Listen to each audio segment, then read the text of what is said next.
श्याम मानव channel को आपका समर्थन देने के लिए चैनल को जरूर सब्सक्राइब करें। चैनल के नोटिफिकेशन पाने के लिए बेल आइकन भी दबाएं। चावल को लोटे और भूत को पकड़ना लोटे में, गुलाल देवी कैसा निकालती है ये भी हमने देखा है। नारियल में से अलग अलग चीजें कैसी निकलती है ये भी हमने देखा है। देवी के संदेश कागजों पर किस ढंग से आते हैं ये भी हमने देखा है। और जलता कपूर मुंह में कैसा कोई भी इंसान ले सकता है ये भी हमने देखा है। मित्रों, धार्मिक चमत्कार कौन कौन से धर्म में, यहूदी धर्म में धार्मिक चमत्कार क्या होते हैं, ईसाई धर्म में क्या है, मुस्लिम धर्म में क्या है, ये तीनों धर्म ग्रंथों में वर्णित चमत्कारों के बारे में भी हमने चर्चा की है। जो चमत्कार होते हैं वे चमत्कार केवल स्लाइट ऑफ हैंड्स, हाथ की सफाई, हाथ चलाकी होते हैं, या फिर कुछ केमिकल्स के रिएक्शंस होते हैं, या फिर और बाकी विज्ञान नियमों का उपयोग इसमें किया जाता है और चमत्कार के नाम पर लोगों को ठगा जाता है, ये हमने देखा है। बाकी धर्मों में जैसे कि क्रिश्चियन धर्म में, यहूदी धर्म में संत चमत्कार कर सकते हैं, ये मान्यता है। लेकिन भारत में कोई भी व्यक्ति भगवान बन सकता है, हर व्यक्ति चमत्कार कर सकता है अगर उसे सिद्धि प्राप्त हुई हो तो। और सिद्धि प्राप्त व्यक्ति केवल चमत्कार नहीं करता है तो भूत भविष्य वर्तमान भी बता सकता है और लोगों की बीमारियां भी ठीक कर सकता है, ये हमने देखा है। अभी मित्रों, मेरे साथ में आज के अपने गेस्ट है देवभूल। ये नेपाल से एक छोटे से गांव में से हैं। एक चमत्कार के साथ मेरे साथ ये जुड़े हुए रहेंगे। ये चमत्कार जो मैंने देखा, ये बात है नासिक की। नासिक बहुत ही प्रसिद्ध शहर है, हम सब जानते हैं, बहुत अच्छे ढंग से जानते हैं, हम सबको इसकी कल्पना है। ये नासिक शहर में एक बाबा, रमाकांत बाबा, होटल में आए थे। तब मेरे मालेगांव, नासिक जिला का एक तहसील प्लेस, वहाँ पर व्याख्यानमाला शुरू थी। पेपर में ऐड आने के बाद में सभी जो कार्यकर्ता बनना चाहते थे वो लोग पीछे लग गए कि ये बाबा को हमने जाकर एक्सपोज करना चाहिए। और इसलिए रमाकांत बाबा जो सभी ढंग के मंत्र तंत्र जानता है, भूत प्रेत वगैरह सब चीज़ों पर यानी प्रभाव डाल सकता है, लोगों के शरीर में से भूत निकाल सकता है, आपके हर प्रॉब्लम सॉल्व कर सकता है। और रमाकांत बाबा बहुत ही चमत्कारी बाबा, इस ढंग की सब वो एडवर्टाइजमेंट थी। हम मालेगांव से एक टीम लेकर निकले। अब जो बाबा की एडवर्टाइजमेंट थी उसके आधार पर हमने जो प्लानिंग किया था उसमें लड़कियों की आवश्यकता थी, तो लड़कियां भी हमने साथ में ली। उसमें से एक 16-17 साल की लड़की चुनी जो मेरी भांजी बनी। और फिर हम बाबा के पास गए, बाबा को कहा कि बाबा जी, ये जो लड़की है आजकल इसका दिमाग ठीक से काम नहीं कर रहा है, कभी बीच बीच में अपने आप में बुदबुदाती है, बड़बड़ाती है, कभी ऐसा लगता है कि इसके शरीर में कुछ संचार हुआ कि क्या हुआ, लेकिन संचार भी ठीक ढंग से कुछ होता नहीं है, पढ़ाई में इसका बिल्कुल ध्यान नहीं है। ये 16-17 साल की मेरी भांजी, जिसको मैंने भांजी बनाकर लेके गया था, और बाकी कार्यकर्ता लोग थे, दिखने को बहुत सुंदर थे। रमाकांत बाबा ने अपने जाल बिछाना शुरू कर दिया। उन्होंने कहा, बेटी मेरे सामने बैठो। एक 10 रुपए का कॉइन लिया। ये 10 रुपए का कॉइन, उस पर से मस्त हाथ घुमाया, अभी मैं भी इस पर से हाथ घुमा रहा हूं, और अपना हाथ घुमाने के बाद में उस लड़के को हाथ आगे लेने को कहा और फिर उसके हाथ में ये बंद कर दिया। बंद करने के बाद में उसको कह दिया कि आप थोड़ी देर इसको बंद रखो और जब गर्म होना शुरू हो जाए बंद रखो। देव को मैं वही करने के लिए कह रहा हूं, ऐसा रखो हाथ ताकि लोगों को दिखे।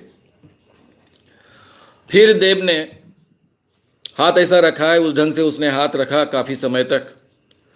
थोड़ी देर बाद हाथ गर्म होने लग गया। जैसा ही आपका हाथ गर्म होगा, बहुत ज़्यादा गर्म होगा, तो हाथ खोल दीजिए और क्या होता है सब लोगों को बताइए। अब ये चमत्कार हो गया। लड़की एकदम से जोर जोर से बोलने लगी, मेरा हाथ गर्म हो रहा है, मेरा हाथ गर्म हो रहा है, मेरे हाथ में से कुछ तो भी निकल रहा है। और फिर जब उसने हाथ खोला तो हाथ भी गर्म हो गया था, जबकि ये मामूली 10 पैसे का कॉइन था।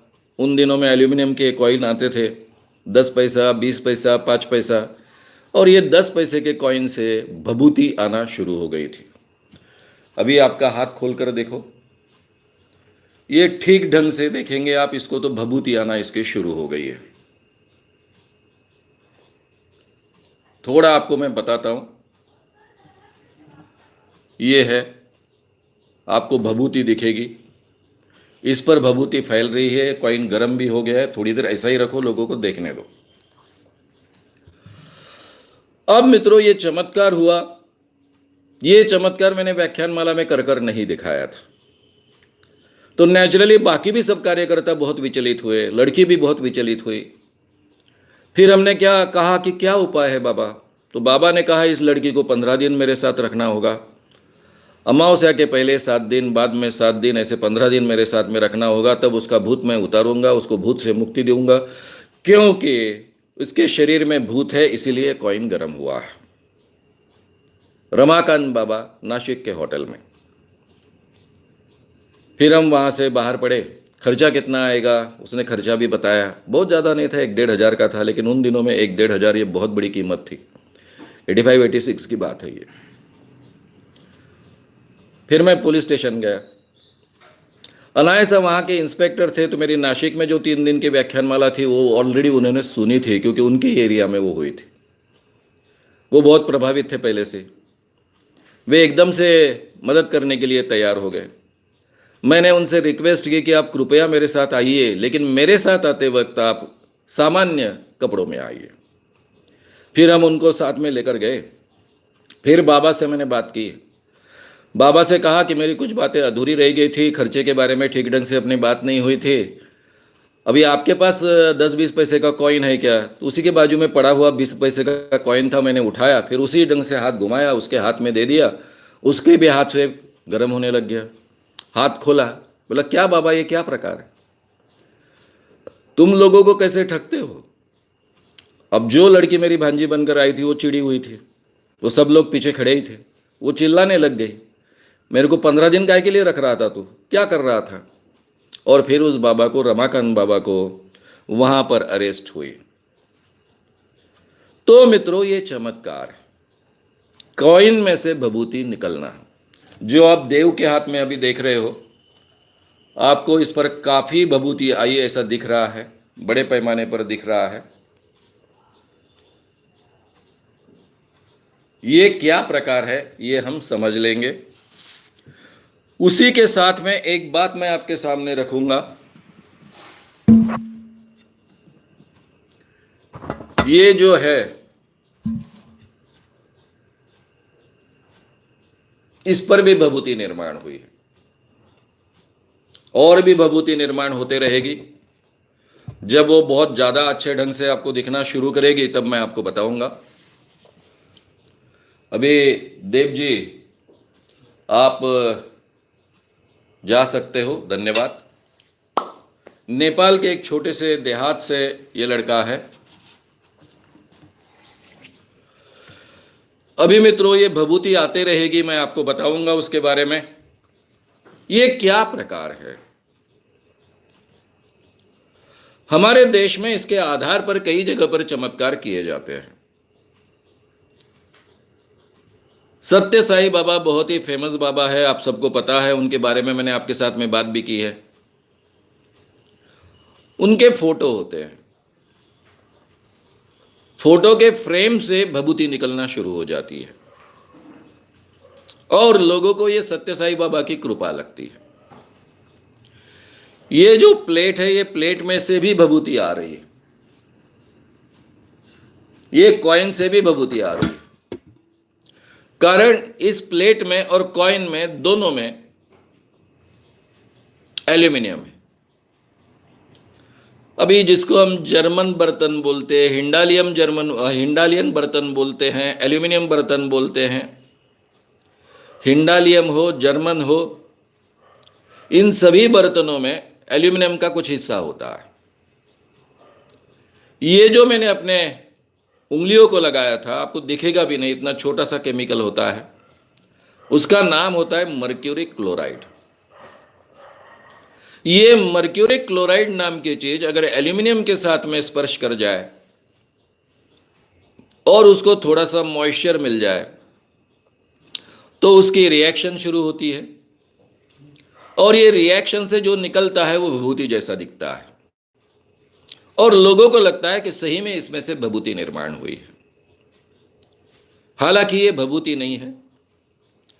ये जो भी केमिकल का कॉम्बिनेशन निकलता है, ऑक्साइड निकलता है, ये अच्छा नहीं है, पॉइजनस है, इसे खाना नहीं चाहिए, इसे सूंघना नहीं चाहिए, अपने हाथ भी धो लेना चाहिए, क्योंकि ये विषैला होता है, पॉइजनस होता है। लेकिन इसको पवित्रता के नाम पर बड़े पैमाने पर बेचा जाता है। जिस गांव में जिस घर के भक्त के सत्य साई बाबा के फोटो से हार निकलते हैं, यानी विभूति निकलती है, उसकी भी प्रतिष्ठा बहुत बढ़ जाती है। खास भक्त ये फोटो सत्य साई बाबा के केंद्र से लाते हैं, अपने घर में लगाते हैं। उसको एल्यूमिनियम की फ्रेम होती है। ये जो एल्यूमिनियम की फ्रेम है, ये एल्यूमिनियम की फ्रेम बड़े पैमाने पर फोटो में होने के कारण थोड़ी सी कांच में और एल्यूमिनियम फ्रेम में ऊपर के स्तर की जो एल्यूमिनियम फ्रेम होती है, ऊपर के छोर की, उसमें थोड़ी गैप होती है, और वहां पर कागजों में मर्क्यूरी क्लोराइड भरा हुआ होता है। फोटो लाए कुछ दिन कुछ नहीं निकल रहा है, एक दिन अचानक से विभूति निकलनी शुरू होती है, विभूति आते रहती है, लोगों को बड़ा चमत्कार लगता है। आसपास के लोग जिंदा भगवान ओमनीपोटेंट गॉड ने चमत्कार करना शुरू किया, क्योंकि फोटो तो सत्य साई बाबा का होता है। इस ढंग से ये चमत्कार आपको भारत में कई जगह देखने को मिलेगा। मर्क्यूरी क्लोराइड और एल्यूमिनियम, इन दोनों का ये कॉम्बिनेशन है। ये इस ढंग से विभूति आती है। इसके पेड़ के पेड़ तैयार होने जैसे ऐसा लगता है कि बस धीरे धीरे इसके पेड़ उखड़ जाएंगे, उग जाएंगे। अब उतना समय तो मैं रुक नहीं सकता हूँ, थोड़ा सा आपके सामने रख देता हूँ और अपनी बात की मैं शुरुआत करता हूँ।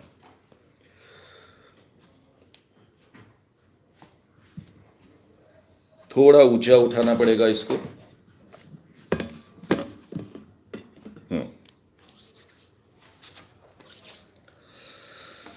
तो मित्रों, हमने ये विभूति का चमत्कार देखा।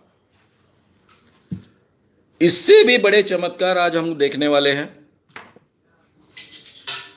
एक चमत्कार से मैं सबसे ज्यादा प्रभावित नहीं बोलूंगा, विचलित हुआ, वो मुझे आपके सामने रखना है। पहले ही हमारे देश में किसान लोग जो होते हैं, भारत के किसान बहुत बुरी अवस्था में हैं। जो नंबर्स अवेलेबल है उसके आधार पर हम ये कह सकते हैं कि 95 से 2011 तक, ये 16 सालों में करीबन 7,50,680 लोगों ने आत्महत्या की है, किसानों ने आत्महत्या की है, जिसमें केवल 1 लाख किसान तो महाराष्ट्र के ही है। क्यों ये आत्महत्याएं किसान करते हैं? क्योंकि उनके उपज को दाम नहीं मिलता है। जब भी दाम बढ़ते हैं, सरकार हस्तक्षेप करती है और उनके दाम कैसे नीचे आए ये देखती है, क्योंकि हमारे सरकार का अर्थव्यवस्था का नियोजन इसी ढंग से है। कृषि माल को कम कीमत दो, उसमें से अतिरिक्त मूल्य निर्माण करो, और औद्योगिक माल को ज्यादा कीमत दो ताकि औद्योगिक विकास हो सके। ये बात मैंने बहुत विस्तार से गांधी जी का ग्राम स्वराज्य, यानी सही माने में उनका जो किताब है हिंद स्वराज्य, ये हिंद स्वराज का परिचय देने के बहाने ग्राम स्वराज्य की बात गांधी जी के मैंने आपके सामने रखी। 5 व्याख्यान यूट्यूब पर उसके उपलब्ध है, श्याम मानव चैनल पर, उसमें बहुत विस्तार से ये बात रखी है। दिन ब दिन परिस्थिति बिगड़ती गई। जो हमारे नियोजन आयोग के यानी प्लानिंग कमीशन के उपाध्यक्ष रहे, प्लानिंग कमीशन का उपाध्यक्ष करीबन अध्यक्ष होता है क्योंकि प्राइम मिनिस्टर उनके अध्यक्ष होते हैं, वो तो डे टू डे वर्किंग में ध्यान नहीं डालते हैं। उनका नाम धनंजय राव गाडगे। उन्होंने सातवें दशक में 1970 के पहले 65 या 66 की बात है ये, उन्होंने कहा था कि हमारे देश का किसान जब मार्केट में जाता है, बाजार में जाता है, कोई चीज खरीदने के लिए जाता है, चाहे नमक खरीदने के लिए जाता है, चाहे तेल खरीदने के लिए जाता है, वो 3 पायलिया अनाज लेकर जाता है। पायलिया अनाज गिनने का एक माप है, और आते वक्त वो 2 पायलिया अनाज लेकर वापिस आता है। यानी केवल मार्केट में जाने के बाद में 33% उसका लॉस होता है, क्योंकि उसके अनाज को कम कीमत मार्केट में दी जाती है, उत्पादन मूल्य के अनुसार कीमत नहीं दी जाती है। इस ढंग की अर्थव्यवस्था हमारे देश ने ही स्वीकारी थी। उसको नेहरू जी की मिश्र अर्थव्यवस्था कहते हैं, और अभी तो खुली अर्थव्यवस्था हो गई हमारी, उसमें तो और भी किसानों का शोषण बढ़ा है। तो शायद आज के ज़माने में किसान जब मार्केट में जाता है तब 3 पायलिया अनाज लेकर जाता है और 1 पायली वापस लाता है, तो बेचारा क्या होगा। इस कारण उसके ऊपर बड़े पैमाने पर इस लोन का प्रेशर बढ़ते जाता है और उसी के नीचे दबकर वो मरता है। ये आज के किसान की हालत है। मराठवाड़ा में, विदर्भ में किसानों की बड़े पैमाने पर मौतें होती हैं। आज कोई वो विषय में नहीं ले रहा हूं, इसलिए बहुत विस्तार से उसमें नहीं जाऊंगा। जिनको रुचि है उनके लिए मैंने पहले ही कह दिया कि 5 व्याख्यान इस विषय पर है, आप सुन सकते हो। मराठवाड़ा में बड़े पैमाने पर पानी की किल्लत है। पश्चिम महाराष्ट्र में बड़े पैमाने पर गन्ना लगाया जाता है। मराठवाड़ा के लोगों ने भी बड़े पैमाने पर गन्ने लगाने शुरू किए, वहां शुगर मिल्स निर्माण हुई। गन्ना ये बहुत पानी पीने वाला उपज है, पानी का बहुत शॉर्टेज है, और लोग पानी प्राप्त करने के लिए किसी भी ढंग से अपने खेतों में जगह जगह बोर लगाते हैं, कुएं खोदते हैं ताकि पानी मिल जाए। और इस अवस्था में ये जो किसान की एक बहुत ही बुरी हालत है, उस अवस्था में कुछ ठग उनको बड़े पैमाने पर ठग रहे हैं। वो विषय मैं आपके सामने रख रहा हूं। हो सकता है ये युवक पढ़े लिखे हो, शायद बेरोजगार हो, शायद अपनी रोजी रोटी कमाने के बारे में ज़्यादा सोचते हो, लेकिन पहले ही मरे हुए किसान जो है उनको ठग कर अपनी रोजी रोटी कमाना, ये तो चोरी से भी बदतर हालत है। और केवल ये मराठवाड़ा में शुरू नहीं है, विदर्भ में शुरू नहीं है, पूरे भारत में ये बात शुरू है। और इसलिए मैंने आज ये विषय लेने का तय किया था।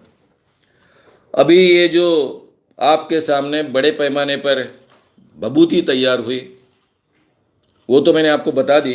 अभी इसको मुझे थोड़ा बाजू में रखना पड़ेगा। मुझे लगता है आपके सामने जो बात मुझे एस्टेब्लिश करनी थी वो पूरी तरह से मैं एस्टेब्लिश कर पाया हूं। अभी बाकी चीज़ों पर मैं ध्यान देने वाला हूं। ये जो ठगते हैं, ठगी करने वाले लोग, ये क्या करते हैं?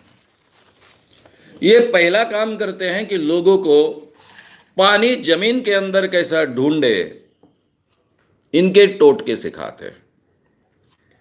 इसके लिए यूट्यूब चैनल का भी उपयोग करते हैं। मुझे कुछ सवाल आए थे, आप जो सवाल पूछते हो उसमें ये सवाल पूछे गए थे। मेरे ध्यान में भी नहीं था कि इतनी बड़ी ठगी बड़े पैमाने पर चलती होगी। और इसलिए सवाल आए, इसलिए मैंने केवल टाइप कर कर देखा, जमीन के अंदर पानी ढूंढना, और मेरे सामने इतने यूट्यूब पर वीडियोस आ गए कि मैं देखकर दंग रह गया, उनको सुनते गया, और मेरे ध्यान में आया कि ये विषय लेना बहुत आवश्यक है।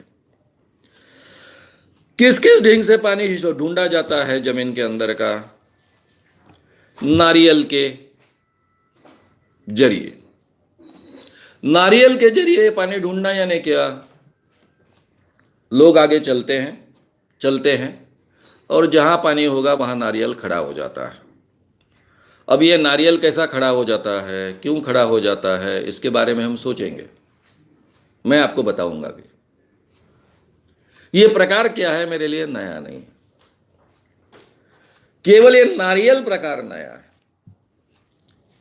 अंदर का पानी ढूंढना ये प्रकार नया नहीं, उसके बारे में भी मैं आपके सामने विस्तार से बोलने वाला हूं। लेकिन पहले ये वीडियोस में क्या कहा गया है वो आपके सामने रखूंगा।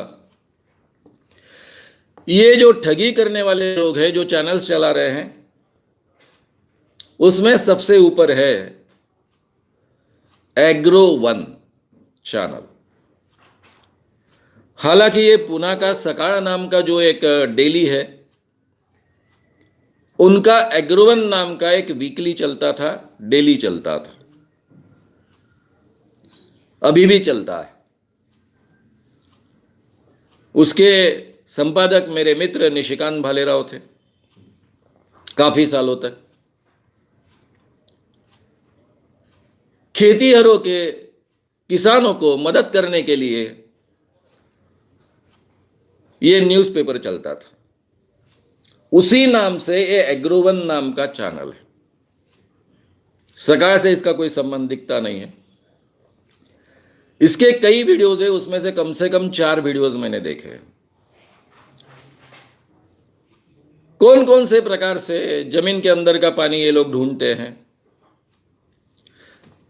नारियल जमीन पर रखना,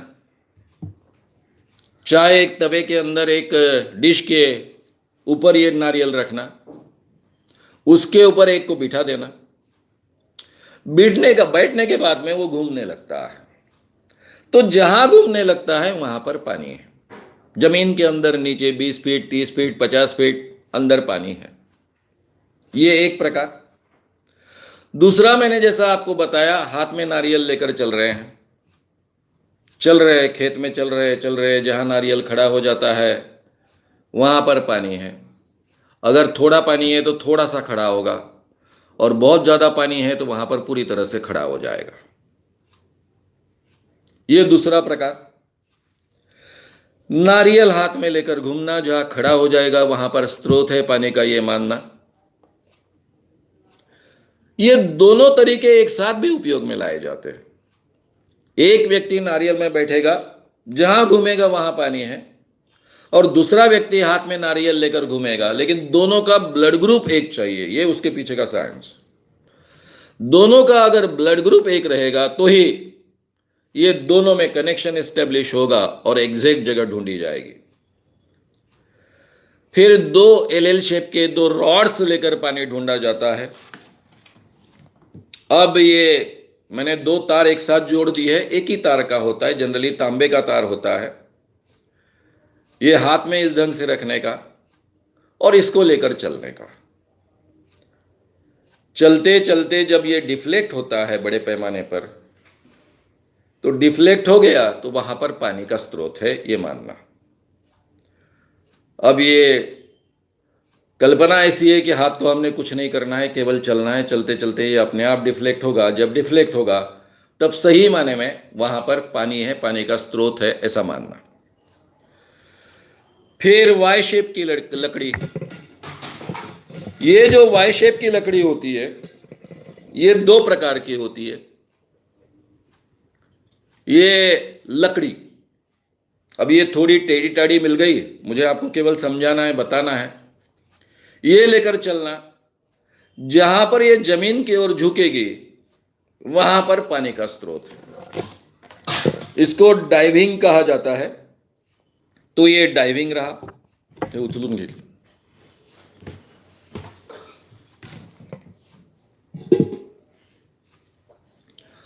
अब इसको भी मैंने तार का बनाया ताकि आपको ठीक ढंग से बताया जा सके। ये तार का नहीं होना चाहिए ऐसा कोई नियम नहीं है, पर लेकिन जनरली ये लकड़ी का उपयोग में लाते हैं। आज से नहीं है, हजार कम से कम 400-500 सालों से इसका उपयोग होता है। इसको डाइविंग कहते हैं, डाउजिंग कहते हैं, बाद में मैं सब विस्तार से आपके सामने रखने वाला हूं। इतना ही नहीं तो 3 कॉइन्स इसके भी जरिए ये चमत्कार किया जाता है। एग्स के जरिए भी चमत्कार किया जाता है। एग है, अगर ये एग लेकर चल रहे हैं और चलते चलते खड़ा हो गया एग, तो इसका मतलब ऐसा है कि ये खड़ा हो गया तो फिर वहां पर पानी है। अब महाशय ने अभी नया वीडियो डाला है एग्रोवन वाले ने, उसमें तो उन्होंने बताया है कि यूट्यूब भी, यानी ट्यूबलाइट जो होता है अपना, ये ट्यूबलाइट भी अगर पानी का स्रोत रहे तो जल जाएगा, लेकिन अभी तक उनका जला नहीं। वे कहते हैं कि ऐसा कोई आदमी लगेगा जिसका करंट बराबर मैच हो जाए। अब ये क्या प्रकार है? ये सारा का सारा प्रकार बहुत भयानक है। ये जो सारा प्रकार है, फिर इसमें चारों ओर अगरबत्ती भी रखी जाती है। चारों ओर की अगरबत्ती जगह रखी गई और उसमें आदमी घूमता है तो उसके आधार पर भी ये जगह ढूंढी जाती है। ऐसे कई प्रकार आपको मिलेंगे। एग्रोवन मराठी चैनल ने ही इतने अलग अलग प्रकार बताए। ये इंसान क्या बोलता है? चैनल का प्रमुख है, मैंने उसका नाम ढूंढने की कोशिश की, नाम कहीं मिला नहीं। वे कहते हैं मैं सात्विक इंसान हूं, सात्विक मन का इंसान हूं। पहले मैंने मेरे खेत में 115 बोर लगाए। मेरे खेत में, यानी एक किसान का बेटा है या फिर खुद किसान है, पानी नहीं लगा। फिर मैंने एक व्यक्ति को बुलाया जो इसमें एक्सपर्ट है, जिसको पानका कहते हैं, पनाड़ी कहते हैं, इंग्लिश भाषा में इसको डाउजर कहते हैं, डाइवर कहते हैं। ये पानाड़ी, पानका, इसको जब मैंने बुलाया, किसको बुलाया उनका नाम भी मैं आपके सामने रखूंगा बाद में, तब उन्होंने प्रयोग किए और इस प्रयोगों के आधार पर मुझे 6 जगह बताई और 6 के 6 बोर लगे। फिर मैंने बताए हुए लोगों के 23 बोर लगे, 23 बोर्स लगे। कहते हैं हम खास पानी लगता है, और फिर बीच में कहते हैं नसीब में होगा तो पानी लगेगा। अब ये भाषा ही मेरे समझ में नहीं आ रही। ये ठगों की भाषा होती है। बिल्कुल 100% पानी लगेगा, हम खास पानी लगेगा, लेकिन आपके नसीब में होगा तो लगेगा। चित भी मेरी, पढ़ भी मेरी। उनके गुरु का नाम बाळू मामा कांदळकर, तळेगांव दिघी के ये व्यक्ति है, नगर जिले के। उन्होंने खुद ये प्रयोग बताए हैं। वे जब रॉड्स लेते हैं, तांबे के बड़े रॉड्स हैं, कैमरा और मेरे में जितना डिस्टेंस है उसमें पॉसिबल नहीं था, इसलिए मैंने ये तार के रॉड्स आपको केवल बताना है। इसलिए ये कांदळकर नाम के जो उनके गुरु है बाळू मामा, वो जब घूमते हैं खेतों में, जहां पानी का स्रोत लगता है वहां पर तो ये तार इतने जोर से घूमता है कि उनके पूरे शरीर पर से ऐसा घूमते लगता है बिल्कुल। अब ये दिखता है कि वो हाथ से घुमा रहे हैं, फिर भी वो कहते हैं कि इतना बड़ा पानी का करंट आ गया है, इस कारण ये घूम रहा है। ये हाथ से दिखता है कि वो घुमा रहे हैं। वैसे भी अगर ये स्ट्रेट है तो ये स्ट्रेट ही रहेंगे, हम सीधा सीधा चलते रहेंगे। जैसे ही किसी कारणवश हमारा थोड़ा ऊपर जाता है तो इसके गुरुत्वाकर्षण के कारण, क्योंकि इसका वजन है, घूमने के लिए जगह है, तो ये घूम जाता है, डिफ्लेक्ट हो जाता है। इतना सिंपल इसमें का लॉजिक और साइंस है। लेकिन ये डिफ्लेक्ट क्यों होता है कि पानी के रेडिएशंस यहां तक पहुंचते हैं, या फिर पानी का करंट ऊपर तक पहुंचता है इंसान के शरीर में, और शरीर के जरिए वो हाथ में आता है और इसलिए ये डिफ्लेक्ट होते हैं। ये उसके पीछे का कारण दिया रहता है। उनके हाथ का जो नारियल था, ये बाळू मामा कांदळकर जो सिद्धहस्त पाणके है, पानी ढूंढते, उनके हाथ का नारियल केवल खड़ा नहीं हुआ, वो उछलने लग गया, यानी गिरने तक उछलने लग गया अपने आप। ये अपने आप हो रहा है, ये हाथ ऊपर नीचे हो रहा है, ये दिखता है, वीडियो अवेलेबल है, आप खुद इस बात को देख सकते हो। और फिर भी ये चमत्कार लोगों के सामने किया जाता है। ऊपर से वे गुरुजी दावा करते हैं कि मैं एक पैसा भी नहीं लेता हूं। और ये एग्रोवन चैनल के जो प्रमुख है वो कहते हैं कि हमारे गुरु एक पैसा नहीं लेते हैं, मैं भी एक पैसा नहीं लेता हूं।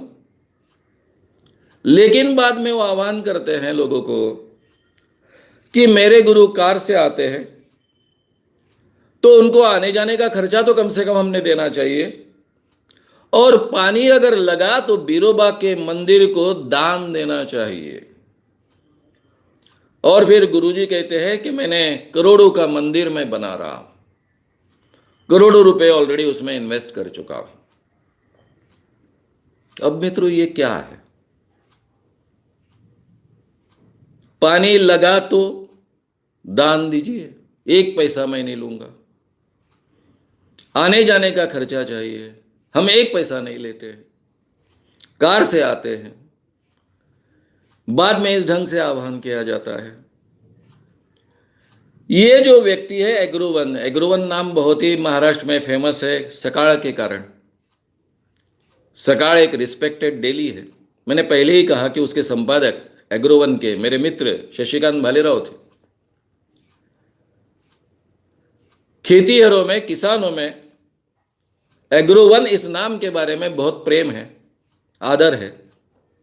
और ये एग्रोवन चैनल के महाशय कहते मैं लोगों को मदद करना चाहता हूं, लोगों का उपकार करना चाहता हूं, उन पर किसानों के प्रति मेरे मन में बहुत अच्छे भाव है, उनके लिए मेरी मन में सहानुभूति है, उनको मदद करने के लिए लोक सेवा मैं कर रहा हूं। और ये ठगी का धंधा खोलकर बैठे। ठग चाहे पैसा ले चाहे ना ले, वो लोगों का नुकसान ही करता है। अब मित्रों, बाकी भी हम देखेंगे। मैं खास कर मराठवाड़ा से रिलेटेड चैनल्स को ज्यादा ले रहा हूं, क्योंकि ये ज्यादा तीव्र समस्या वहां पर है। करमाळा फिल्म सिटी चैनल का नाम है। ये एक तवा यानी एक डिश लेता है, ये डिश पर नारियल रखता है, उस पर आदमी को बिठाता है, घुमाता है। दूसरा नंगे पैर हाथ में नारियल लेकर घूमता है। दोनों का रक्तगट एक चाहिए। और जहां पर नारियल खड़ा हो जाता है और नारियल पर बैठा व्यक्ति घूमता है, वहां पर पानी का स्रोत है, वहां पर बोर लगाइए। अब जब हम देखते हैं ये चैनल, तब हमें दिखता है कि वो आदमी हाथ लगाकर, वो नारियल पे तो बैठा है दो पैर रख के, लेकिन हाथ लगाकर अपने आप को घुमा रहा है। फिर माझा वारकरी चैनल है। वो शुरुआत में ही कहते हैं कि 100% पानी मिलेगा, ऐसा नहीं है, लेकिन आपका नसीब अच्छा होगा तो पानी मिलेगा। फिर यही नारियल हाथ में लेकर चलना, तवे के ऊपर नारियल रखना, उस पर इंसान बिठाना, वो घूमना, और एल शेप के रॉड जो मैंने आपको बताया वो, ये तीनों प्रकार के जरिए ये पानी ढूंढने की कोशिश करते हैं। फिर रमेश सोनवणे नाम के व्यक्ति का चैनल है। इसका, उसमें भी यही वर्णन आपको मिलेगा। नारियल खड़ा होता है, नारियल घूमता है आदमी बैठने के बाद में। उसमें एक आदमी हाथ लगाकर अपने आप को घुमाता है, ये भी दिखता है। उसी के हाथ पर नारियल खड़ा होता है, ये भी दिखता है। और ये रमेश सोनवणे चैनल वाले ने थोड़ी अक्ल लगाई। वही के सामान्य किसानों को जब नारियल पर बिठाया गया तो नारियल नहीं घुमा। अब सीधी बात है कि जो पानाड़ी है, जिसका धंधा है, वो नारियल पर बैठता है तब वो घूमता है, यानी आदमी घूमता है नारियल के साथ में। जब सामान्य किसान 3 बिठाए जाते, ये भी वीडियो में ही है, वो घूमते नहीं है। तो इसका मतलब सीधा सीधा हो गया ना कि उस जगह पर जहां ऑलरेडी इन्होंने ढूंढा है कि वहां पर पानी है, पानी का स्रोत है, वहां पर सामान्य किसान बैठते हैं तो नारियल घूमता नहीं है। इसका मतलब ऐसा है कि कोई तो भी डेलिबरेटली अपने आप को घुमाता है। ये बात वहां एस्टेब्लिश हो गई। ये रमेश सोनवणे जी ने फिर भी इसका समर्थन किया कि पानी का स्रोत ऐसे ढूंढा जा सकता है। हालांकि थोड़ा वो दिमाग लगाते, अपना दिमाग साफ रखते, तो ये ठगी ऑलरेडी उन्होंने वहां पर उजागर की है। लेकिन फिर भी वो कहते हैं कि ऐसे तरीके से पानी ढूंढा जा सकता है।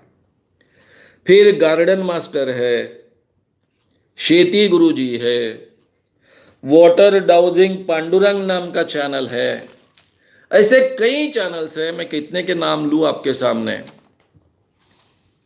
इसमें और क्या है, और एक है साइंस के नाम पर दे दे बाबा।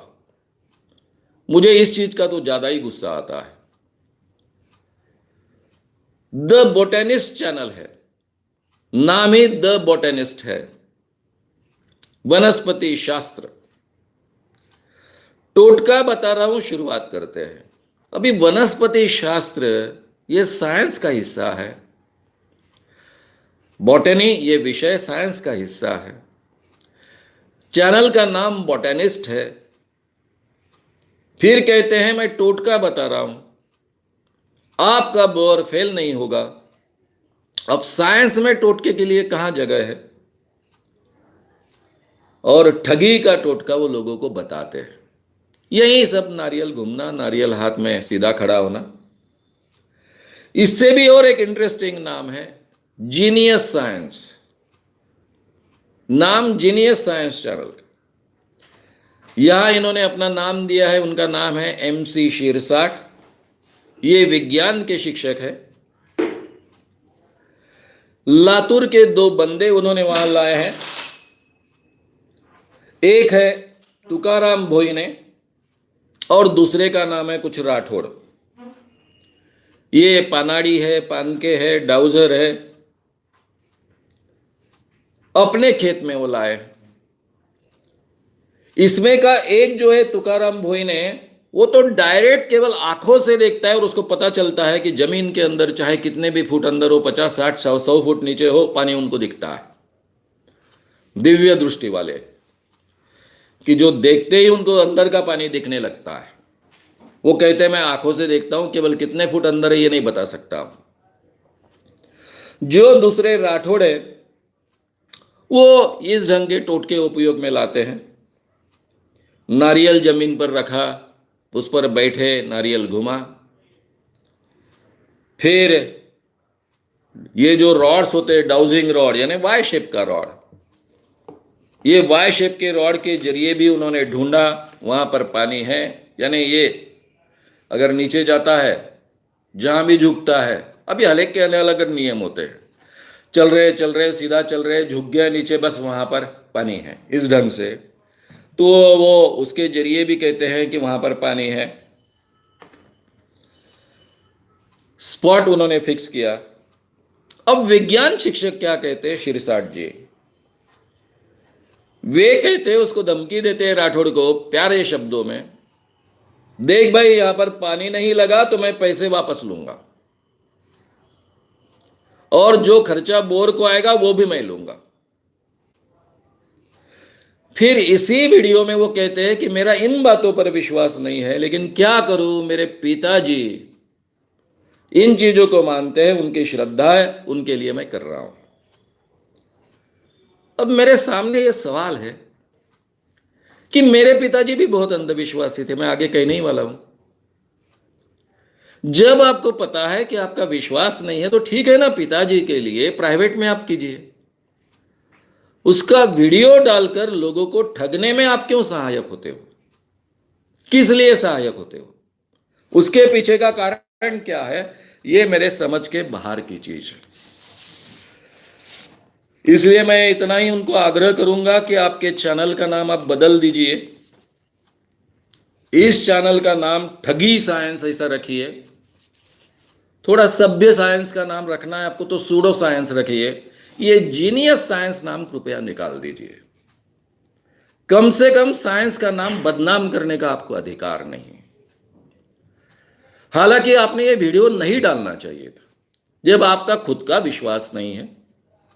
आप केवल अपने पिताजी के लिए, ठीक है मैं मानता हूं हमारे माँ बाप अंधश्रद्ध हो सकते हैं, उनका हम सम्मान करते हैं, तो उनके लिए हम कुछ चीजें करते हैं, लेकिन उसका कम से कम हमने समर्थन नहीं करना चाहिए। बाकी लोग ठगे न जाए ये हमने देखना चाहिए।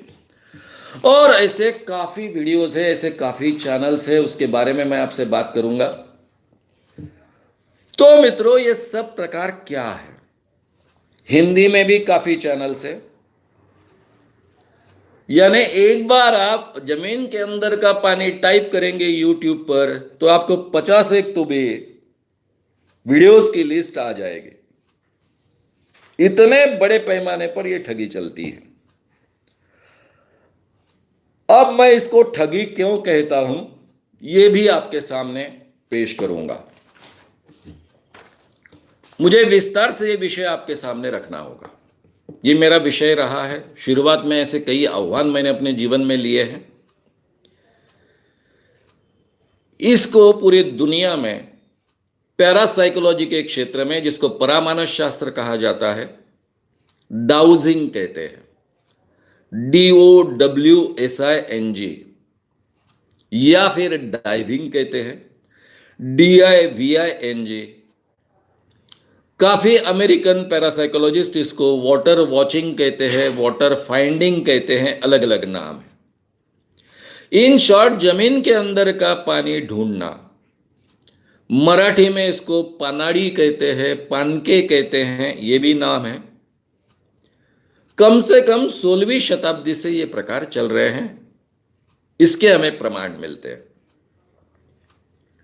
मैंने पहले ही कहा कि मेरे पिताजी बहुत अंधविश्वासी थे, विद्वान गृहस्थ थे। विनोबाजी भावे जैसे बहुत बड़े व्यक्ति के एक जमाने में वो सेक्रेटरी रहे हैं, भूदान आंदोलन के फुल टाइमर रहे हैं। सर्वोदयी लोगों का साम्योग नाम का एक वीकली चलता था, उसके संपादक रहे हैं। फिर भी बहुत अंधविश्वासी थे। मेरे घर में काफी जमीन थी।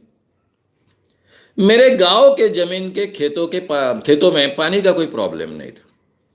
10-15 फीट पर आसानी से पानी लग जाता था। अच्छे खासे 3 कुएं थे हमारे खेतों में। लेकिन वर्धा के घर में पानी की बड़ी किल्लत थी। हम वर्धा में रहते थे, हमारा खुद का घर वर्धा में था। पानी नहीं था। जो कुआं था घर में उसको पानी नहीं था, यानी झरना नहीं था। बरसात का पानी केवल इकट्ठा होता था और ग्रीष्मकालीन अवस्था में, धूप काले में, गर्मी की अवस्था में बहुत बुरे हाल होते थे। इसलिए उन्होंने डाउजर्स को बुलाया, रत्नागिरी से बुलाया, आने जाने का खर्चा दिया। तब मेरे पिताजी ने वर्धा के पास में सेवाग्राम वर्धा रास्ते में एक खेत भी बिकत लिया था। उसने जो जगह बताई वहां पर उन्होंने करीबन 30 फीट कुआं खोदा। रत्नागिरी से जो पानी का बुलाया था, डाउजर बुलाया था, बहुत ही फेमस था। बिल्कुल 100% पानी निकलता है इसकी गारंटी देने वाला था। 30 फुट के ऊपर खोदा गया, पत्थर ही पत्थर लगा। उन दिनों में बोर की व्यवस्था आसानी से नहीं होती थी। नेचुरली बहुत बड़ा खर्चा करना पड़ा। फिर उसको बुलाया गया। वो कहे कि आपने कहा था कि आपके घर के अंदर ही कुआं खोदना है, इसलिए मेरे पास कोई चारा नहीं था। लेकिन आपके सामने का जो प्लॉट है, जो आपका नहीं है, वहां पर 100% पानी है। सामने का प्लॉट खाली पड़ा था। मेरे पिताजी ने वो सामने के प्लॉट में डाउजर ने बताया, इसलिए कुआं खोदा, उसके मालिक के साथ में सौदा किया कि कुएं का पूरा खर्चा मेरा रहेगा, आधा पानी तुम्हारा आधा पानी मेरा। उन दिनों में कुआं खोदने के लिए बहुत बड़ा खर्चा आता था, क्योंकि कुआं खोदने का कोई शॉर्ट तरीका था ही नहीं। क्योंकि आप जैसे जैसे अंदर जाते हो आपको बांधना ही पड़ता है ऊपर का हिस्सा, और बहुत बड़ा घेरा लेना पड़ता है, नहीं तो आदमी दबकर मर जाए। इसलिए वो तैयार हो गए, क्योंकि उन दिनों में पानी कुएं से ही पानी मिलता था। ये बात है 68-69 के आसपास की, मैं जब स्कूल में था, मैट्रिक में था, तब की बात। दूसरा भी कुआं करीबन 30-35 फीट खोदा गया, पानी नहीं लगा। फिर उसने कहा कि इस एरिया में पानी की थोड़ी दिक्कत है, मैं पहले ही आपको थोड़ा सा बताने वाला था, लेकिन आपका इतना उत्साह देखकर मैंने सोचा चलो चांस लिया जाए। लेकिन आपके खेत में 100% पानी है। वर्धा सेवाग्राम के रास्ते पर जो पिताजी ने मेरे पिताजी ने खेत लिया था, वहां पर खोदा, वहां पर भी पानी नहीं लगा। फिर भी मेरे पिताजी का अंधविश्वास कायम रहा। उन दिनों में किसानों की हालत आज से बहुत बेहतर थी, आज से अच्छे दाम मिलते थे। इसके बावजूद उस कारण मेरे घर के क्या हाल हुए मैंने खुद अनुभव किए। हमारे घर में पैसे नहीं है, इसलिए ट्रांजिस्टर नहीं लिया गया जिंदगी भर। पिताजी को बहुत न्यूज़ सुनने की आवश्यकता लगती थी तो दूसरों के घरों में जाकर सुनकर आते थे, लेकिन खुद कभी ट्रांजिस्टर नहीं लिए। मैं कॉलेज में जाता था, 4 किलोमीटर पैदल जाता था, लेकिन मुझे साइकिल लेकर नहीं दी, क्योंकि पैसों की बहुत किल्लत है, और इसमें हजारों रुपए डुबो दिए। किसान की इस अंधविश्वासों के कारण कैसे लूटा जाता है, ठगा जाता है, यह मैं बचपन से अनुभव कर रहा हूं। किसान का बेटा हूं, इसलिए मुझे बहुत ज्यादा दुख होता है। और ये सभी के सभी लोग ये केवल ठगी के हिस्सेदार नहीं, खुद ठग बने हुए घूम रहे हैं। अब मित्रों, ये जो वाई शेप का रॉड होता है, आपको एग्जैक्ट आकार का पता चले इसलिए मैं कह रहा हूं, इसका बहुत लंबा इतिहास है। ये जो YouTube चैनल वाले हैं सब कृपया विकिपीडिया देखें। भाई आप जो कर रहे हो वो कितना साइंटिफिक है, कितनी उसमें सच्चाई है, कम से कम ढूंढो तो। जाने अनजाने में हमारी ओर से लोग ठगे न जाए, ये देखना हमारा कर्तव्य है। और आप अपने आप को किसानों के हितैषी कहते हो, किसानों के बेटे कहते हो, किसानों के बेटे होकर भी खुद किसानों को ही ठगते हो। विकिपीडिया पर, इंटरनेट पर आपको पूरी जानकारी मिल जाएगी। क्या इतिहास है, ये डाइविंग का मतलब क्या होता है, डाउजिंग का मतलब क्या होता है, उसकी व्याख्या क्या है। साइंटिफिक साधन के बगैर जमीन के नीचे का पानी या मेटल, ओर्स, जेमस्टोन्स, ऑयल ढूंढने के लिए उपयोग में आने वाले साधन, और जो व्यक्ति ये करते हैं उनको कहते हैं डाइवर्स, डाउजर्स, और इस प्रक्रिया को कहा जाता है डाइविंग और डाउजिंग। साइंटिफिक साधन के बगैर जमीन के अंदर का पानी ढूंढना या कोई भी चीज ढूंढना, इसके बारे में विकिपीडिया में आपको शुरुआत में ही उल्लेख मिलेगा। ये सूडो साइंस है, छद्म विज्ञान है, यानी ठगी का विज्ञान है।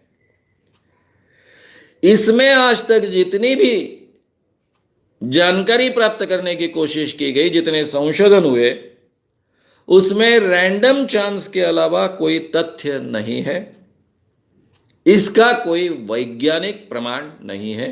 ये शुरुआत में ही विकिपीडिया में आपको जानकारी मिल जाएगी। फिर रॉड घूमते कैसे हैं? एक्सीडेंटली घूमते हैं, या फिर इडियोमोटर, इसके उच्चारण इडियोमोटर भी होता है, आइडियोमोटर भी होता है। इडियोमोटर रिस्पॉन्स के कारण ये होते हैं। अब इडियोमोटर रिस्पॉन्स ये मेरा विषय है। मैं लोगों को सम्मोहन सिखाता हूं। सम्मोहन में हम एक पेंडुलम का प्रयोग करते हैं। ये पेंडुलम के प्रयोग में पेंडुलम को धागा बांधते हैं। मैं आपको कर कर बताऊंगा बाद में, आज नहीं, अगले चमत्कार के प्रयोग के समय। और जो भी सजेस्टिबल सब्जेक्ट होते हैं वो बिल्कुल हाथ हिलाते नहीं हैं। इसके बावजूद वो पेंडुलम गोल गोल सर्कल मारने लगता है, क्योंकि हम खुद करते नहीं है, लेकिन हमारे हाथ से अपने आप इस ढंग से हम ऑसिलेट करते हैं कि वो पेंडुलम गोल गोल घूमना शुरू करे। इसको इनवॉलेंटरी मोमेंट्स कहा जाता है, इडियोमोटर रिस्पॉन्स कहा जाता है। जैसे अचानक मक्खी बैठी तो आप थोड़ी सोचते हो मक्खी उठाना है इसलिए हाथ उठाओगे। जैसे ही मक्खी आपके नाक पर बैठने के लिए बैठती है, तुरंत आपका हाथ जाता है, फटाक से उसको उड़ा देता है। ये जो हमारी प्रक्षिप्त प्रतिक्रिया है, रिफ्लेक्स एक्शन है, ये इडियोमोटर एक्शन है, तुरंत होने वाली। लेकिन हमारे कॉन्शियस लेवल पर इसकी जानकारी हमको कम होती है। मैंने जो स्व सम्मोहन व्यक्तित्व विकास कार्यशाला का व्याख्यान आपके सामने दिया, जो अवेलेबल है यूट्यूब पर, श्याम मानव चैनल पर, उसके शुरुआत में हैंड्स टुगेदर सजेशन दिए और आप सबको करने के लिए कहा है कि आप अब मन ही मन अपने आप को कह रहे हो मेरा हाथ नजदीक खिसक रहा है, खिसक रहा है, खिसक रहा है, और एक दूसरे को टच हो रहा है। आप में से मैक्सिमम लोगों का हाथ नजदीक आ जाता है, आप खुद हिलाते नहीं हो फिर भी। ये इडियोमोटर रिस्पॉन्स। तुळजापुर में भवानी का दगड़ है। तुळजापुर जो मंदिर है महाराष्ट्र में, वहां पर एक भवानी का पत्थर है। ये भवानी के पत्थर पर अगर आप हाथ रख दिए और आपने सवाल पूछा मेरी शादी होगी, और वो दाहिने ओर घूम गया तो मेरी शादी होगी, बाएं ओर घूम गया तो नहीं होगी। खुद हम करते हैं, हम खुद ही उसको घुमाते हैं और खुद ही उसको हमने नहीं घुमाया ऐसा मानते हैं। ये इडियोमोटर रिस्पॉन्स के कई उदाहरण हैं। अब इसके पीछे साइंस क्या है? साइंस यही है, ये बार बार प्रूव हो चुका है कि हम खुद करते हैं और हम ही मानते हैं कि हमने नहीं किया। मैं तुळजापुर के भवानी के पत्थर से शुरुआत करूंगा। मैं वहां खुद गया था, फोटो निकाले हैं, सब पेपर मेरे किताब में वो सब चीजें डाली है मैंने फोटो के साथ में। वहां गए हम, एक एक बैठ रहे हैं पत्थर के सामने, हाथ लगा रहे हैं। सबको मैंने हिदायत दी थी कि बिल्कुल घुमाना नहीं है, अपने आप घूमता है कि नहीं देखिए, सवाल पूछिए। 3 4 5 मेरे कार्यकर्ता, किसी का पत्थर नहीं घूम रहा। मैं बैठा, एक औरत थी ठेकेदार जिसने वो पत्थर का ठेका लिया था। मैं हाथ लेकर बैठा हूं, 4 मिनट हो गए, 5 मिनट हो गए, पत्थर नहीं घूम रहा है। वो बोले आप में से किसी का पत्थर नहीं घूमने वाला है, आप नहीं घुमाओगे तो घूमेगा कैसा? यानी उसको पता था कि लोग खुद घुमाते हैं। फिर उस औरत के साथ में हमने अच्छी दोस्ती की। उसके ध्यान में आया कि ये लोग अलग लोग हैं जरा। फिर उसने वो पत्थर हमको उल्टा कर कर बताया। पिवोटल था, नीचे से ऐसा छोटा सा उसका एक छोर आया था, उसको तेल लगा था। इजीली थोड़ा सा उसको अगर ये प्रेशर आ गया, थोड़ा सा अगर उसको फोर्स मिल गया तो फटक से घूमेगा। इस ढंग से बॉल बेरिंग जो एक्शन होती है उस ढंग से उस पत्थर को बनाया गया था। लेकिन वहां आने वाले लोग हमें तुळजापुर की देवी निर्णय देती है, दाई तरफ बाई तरफ घुमाकर, दाई तरफ यानी हाँ, बाई तरफ यानी ना। ये नारियल पर बैठकर घूमना। अब मैं अंधविश्वास के क्षेत्र में काम कर रहा हूं तो मुझे ये सब तो फेस करना ही है। 1983 के फरवरी माह में गुजरात के 48 कार्यक्रम का हमने एक दौरा किया। 1983 बी प्रेमानंद जी चमत्कार कर कर बताते थे और 3 घंटे में भाषण देता था। हमने टोटल पूरे गुजरात में 48 प्रोग्राम किए थे, 48 प्रोग्राम्स किए थे, और कई चमत्कार उन दिनों में हमने एक्सपोज किए। अब प्रेमानंद जी बहुत मंझे हुए कार्यकर्ता थे, वो कोई बहुत उत्साह नहीं दिखाते थे चमत्कार एक्सपोज करने के लिए। लेकिन वहां के आयोजक जो थे, मुंबई का चमत्कार चकासने केंद्र और अलग अलग संस्थाएं, उसके जवान लोग साथ में थे। मैं भी नया नया कार्यकर्ता था, मुझे अभी काम शुरू कर 1 ही साल हो रहा था। तो नेचुरली वो और मैं, हमने कई चमत्कार वहां के एक्सपोज किए। उसमें बाकी लोग उसको पकड़ के लेके आए एक नारियल वाले को, मंत्र के आधार पर यह नारियल घुमाता है। मैं खुद उस नारियल पर बैठा रहा। नारियल पर दोनों पैर रखकर बैठना बड़ा मुश्किल है। उन दिनों में मैं थोड़ा दुबला था, इसलिए शायद मुझे आसान हुआ, लेकिन ऊंचा तो था ही। बैठा रहा, 15 मिनट हो गए, 20 मिनट हो गए, ऐसे हाथ टेक के बैठा है। नारियल पर 2 पैर रखे हैं, नारियल के नीचे एकदम सपाट जमीन है, प्लेन जमीन है, ताकि नारियल इजीली घूम सके। और मैं हाथ ऐसे ही पकड़ के बैठा हूं, तो घूमेगा कैसा? 20 मिनट होने के बाद भी जब नारियल घुमाने उसके कितने मंत्र हो गए तो भी घुमा नहीं, उसको माफी मांगनी पड़ी। फिर केवल मजाक कर कर बाकी मेरे सभी दोस्त चमत्कार चकासने केंद्र के वो नारियल पर बैठे, किसी का नारियल घुमाने। अब 83 में जो एक्सपोज किया था हमने, जिसकी बहुत चर्चा गुजरात में हुई थी, ऐसे कई चमत्कारों की चर्चा गुजरात में हुई, क्योंकि हर भाषण में मैं कहता था, वो छप के भी आता था, पत्रकारों ने उसको बड़े पैमाने पर उठाया भी था। वही सब चीजें अभी मैं देख रहा हूं 2019 में। भाई, आप जब तक घुमाओगे नहीं तब तक घूमेगा कैसा? और हालांकि ये सोनोने नाम का जो चैनल है, उसमें उसने देखा कि उसके 3 किसान हैं, वो बैठे, उस पर नारियल घूम नहीं रहा है। फिर भी उस बेचारे के ध्यान में नहीं आया कि ये जो अपने आप को पानाड़ी कहता है, वो ठग है और वो खुद घूमता है। जब तक आप खुद घुमाओगे नहीं तब तक वो घूमेगा नहीं। ये सिंपल सी बात है इसके पीछे। तो मित्रों, मैंने इसके पीछे का साइंस आपको बताया। अब ये तो छोड़ दीजिए आप, ये दो चमत्कार जो है, आप चलते रहोगे चलते रहोगे चलते रहोगे चलते रहोगे, कहीं ना कहीं ये झुकने वाला है। थक जाते हो, थोड़ा हाथ स्ट्रेट लेकर आपको चलना है। हाथ कितना टाइम चलोगे? आपके हाथ झुकेगे, नीचे जाएगा, नीचे गया, वहां पर पानी है। ये तो आपके इसीलिए समझ में आ जाएगा, लकड़ी का रहे चाहे इसका रहे। ये दूसरा भी आपको इजीली समझ में आ जाएगा, बहुत आसान है, इसमें कोई, ये आप स्ट्रेट रखना है, चलना है। चलते चलते ही वो कभी स्ट्रेट रहते नहीं है। ढीला पकड़ना है, उसको बहुत टाइट पकड़ना भी नहीं है। किसी कारणवश जैसे ये ऊपर होते हैं, बहुत बड़े पैमाने पर डिफ्लेक्ट होते हैं।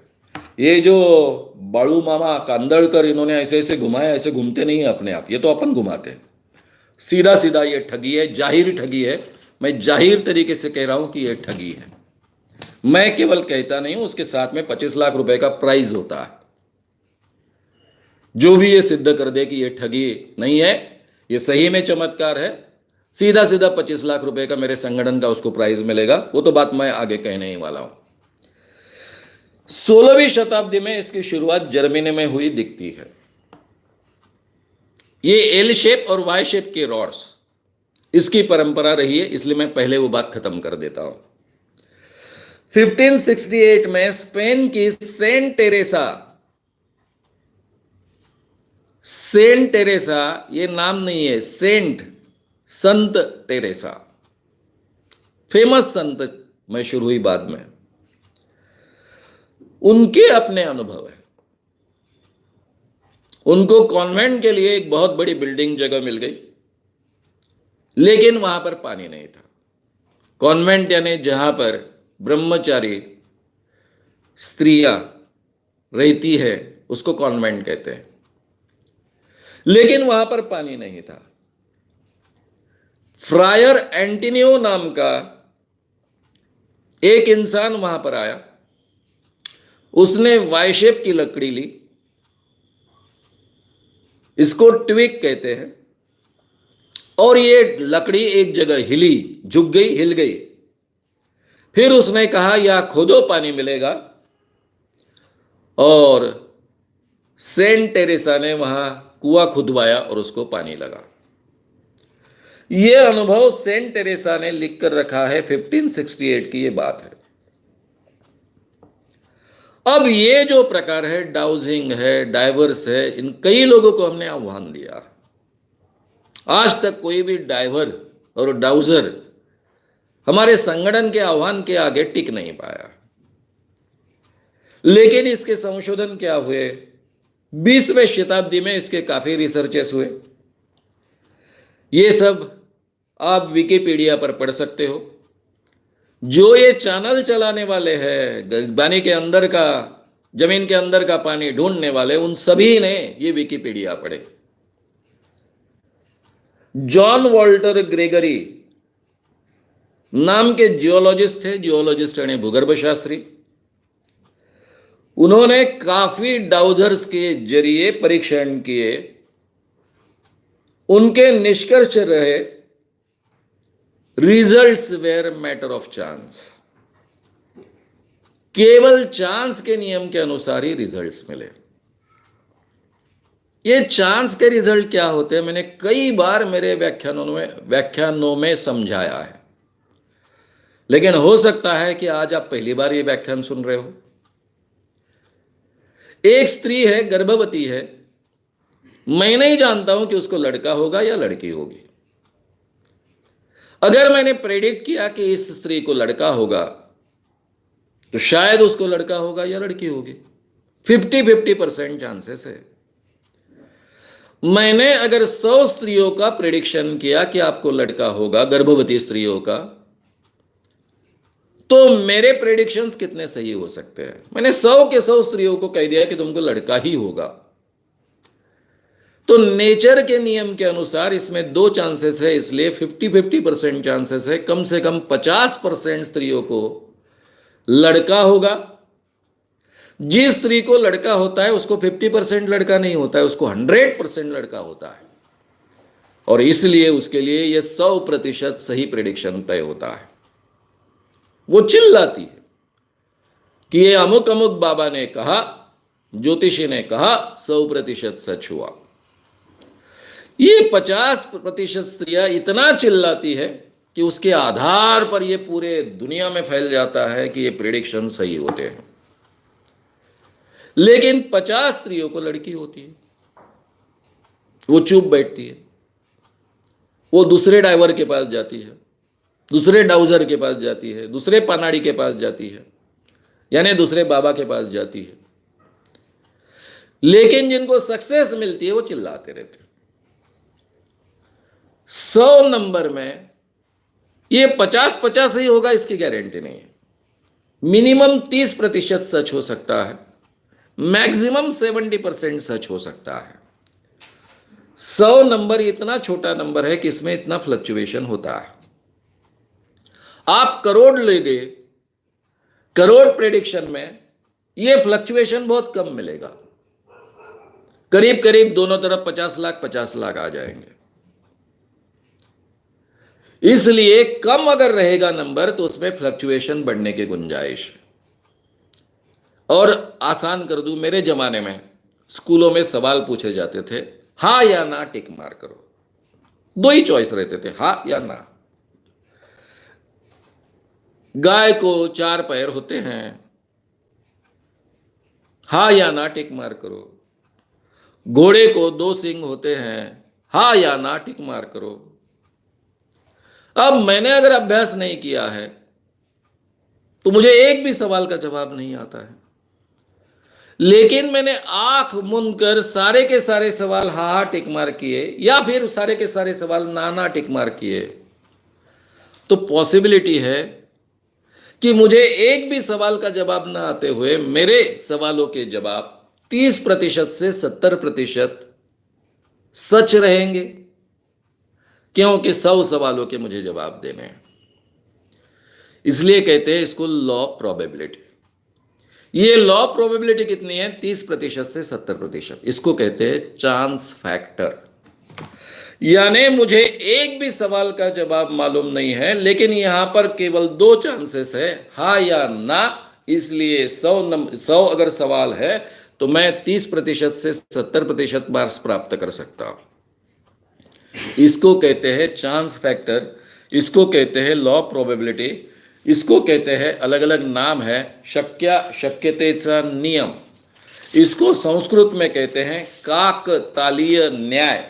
इसके आधार पर ये सब बातें चलती है, और जहां पर ये काकतालीय न्याय खत्म होता है वहीं से सही माने में साइंस शुरू होता है। अभी ये आम लोगों को समझ में आए, साथ में ये चैनल वालों को भी समझ में आए, इसलिए मैंने विस्तार से आपके सामने चांस फैक्टर क्या है ये बात रखी है। 1948 में न्यूजीलैंड में पीए ओंगले, इस साइंटिस्ट ने 75 डाउजर्स को बुलाया, जो प्रसिद्ध डाउजर्स है न्यूजीलैंड के और यूरोप के, और ये 75 डाउजर्स पर प्रयोग किए गए। निर्णय आया none more reliable than chance, टिक्कम टोला से एक भी ज्यादा भरोसेमंद नहीं था। Not one showed the slightest accuracy. ये 75 फेमस डाउजर्स में से एक ने भी एक्यूरेसी के आसपास कोई रिजल्ट नहीं दिए। मिनिस्ट्री ऑफ डिफेंस की ओर से, British ministry of defence, British का डिफेंस बहुत मजबूत है, आप जानते हो। मिनिस्ट्री ऑफ डिफेंस ब्रिटिश के 1971 में उनके इंजीनियर फोकनर ने फाउल केस भी उसका उच्चारण हो सकता है, फाउल केस नाम के इंजीनियर ने मिनिस्ट्री ऑफ डिफेंस के लिए रिसर्च किया, डाउजिंग एक्सपेरिमेंट्स करवाए डाउजर्स को बुलाकर। एक भी अंदाज से ज्यादा विश्वसनीय नहीं था। यह उनका निर्णय रहा। अब ये डिफेंस मिनिस्ट्री की ओर से निर्णय है, बहुत सीरियसली ये किया गया संशोधन। चांस फैक्टर के अलावा कुछ भी नहीं इसमें। और भी कई परीक्षण किए गए, मैं सब पढ़कर आपका समय उसी में नहीं गंवाना चाहता हूं। ये सब आपको विकिपीडिया पर पढ़ने को मिलेंगे। ये सब के सब प्रयोग फेल गए हैं। अब मित्रों, आपके सामने ये सवाल है कि इन लोगों की ठगी कैसे एक्सपोज की जाए। मैंने तो कहा मेरे जीवन में कई डाउजर्स को हमने आह्वान किया, वो भाग गए, लेकिन इसमें एक बहुत बड़े बाबा थे। बुल्ढाना जिले में चिखली के पास में एक शिरपुर नाम का गांव है, वहां के शेषराव शेड़के नाम के एक बहुत बड़े बाबा। ये बाबा इतने बड़े बने थे कि उनके गांव में रोड से 10 किलोमीटर अंदर था, कोई गांव की कोई बस नहीं आती थी, लेकिन दिन में कम से कम 100 बसेस आने लग गई। डेली 100 बसेस उनके दर्शन के लिए वहां आती थी। स्पेशल ट्रैवल्स उनके लिए शुरू हो गई।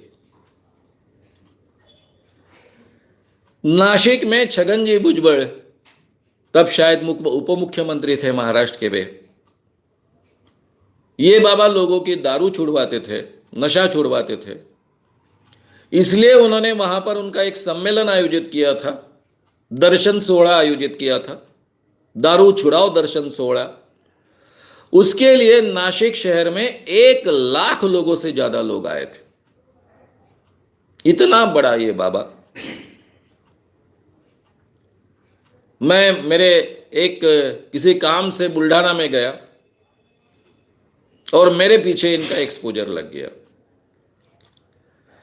चिखली पुलिस स्टेशन के इंस्पेक्टर थानेदार दराड़े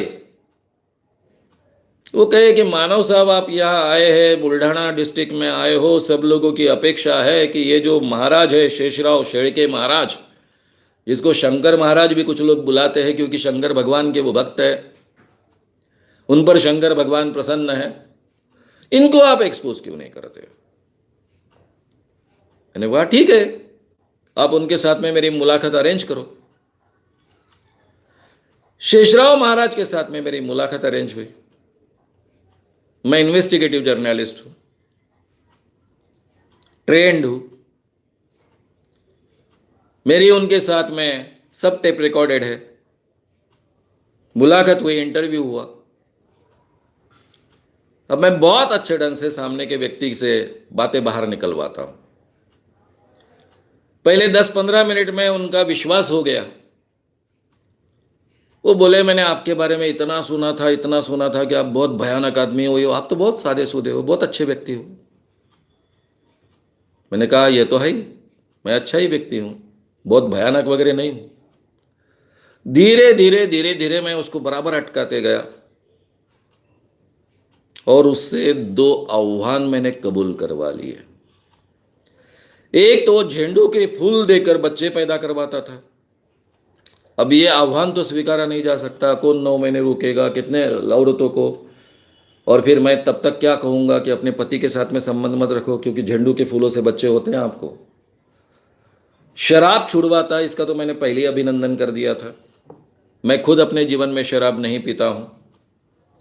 पर्सनैलिटी डेवलपमेंट वर्कशॉप में लोगों को शराब नहीं पीना चाहिए सिखाता हूँ। लेकिन शराब छुड़ाना कितना मुश्किल है मुझे पता है। ठीक है, लेकिन आप प्रयास कर रहे हो, आपके नाम पर लोग अगर शराब छोड़ रहे हैं, मुझे मालूम है 2 साल के अंदर वो फिर से पीना शुरू करने वाले हैं क्योंकि शराब छूटने का प्रमाण 4% के ऊपर नहीं है। फिर भी उसका मैं आपका अभिनंदन करता हूं, मैंने जाहिर अभिनंदन भी किया। 2 आह्वान उनसे मैंने कबूल करवाए थे। वो जमीन का अंदर का पानी बताते थे। मैंने कहा आप जमीन के अंदर का पानी बताएंगे, बोर लगाएंगे, तब एक बोर का खर्चा 50,000 रुपए के ऊपर आता था, कितना ढूंढ पाएंगे?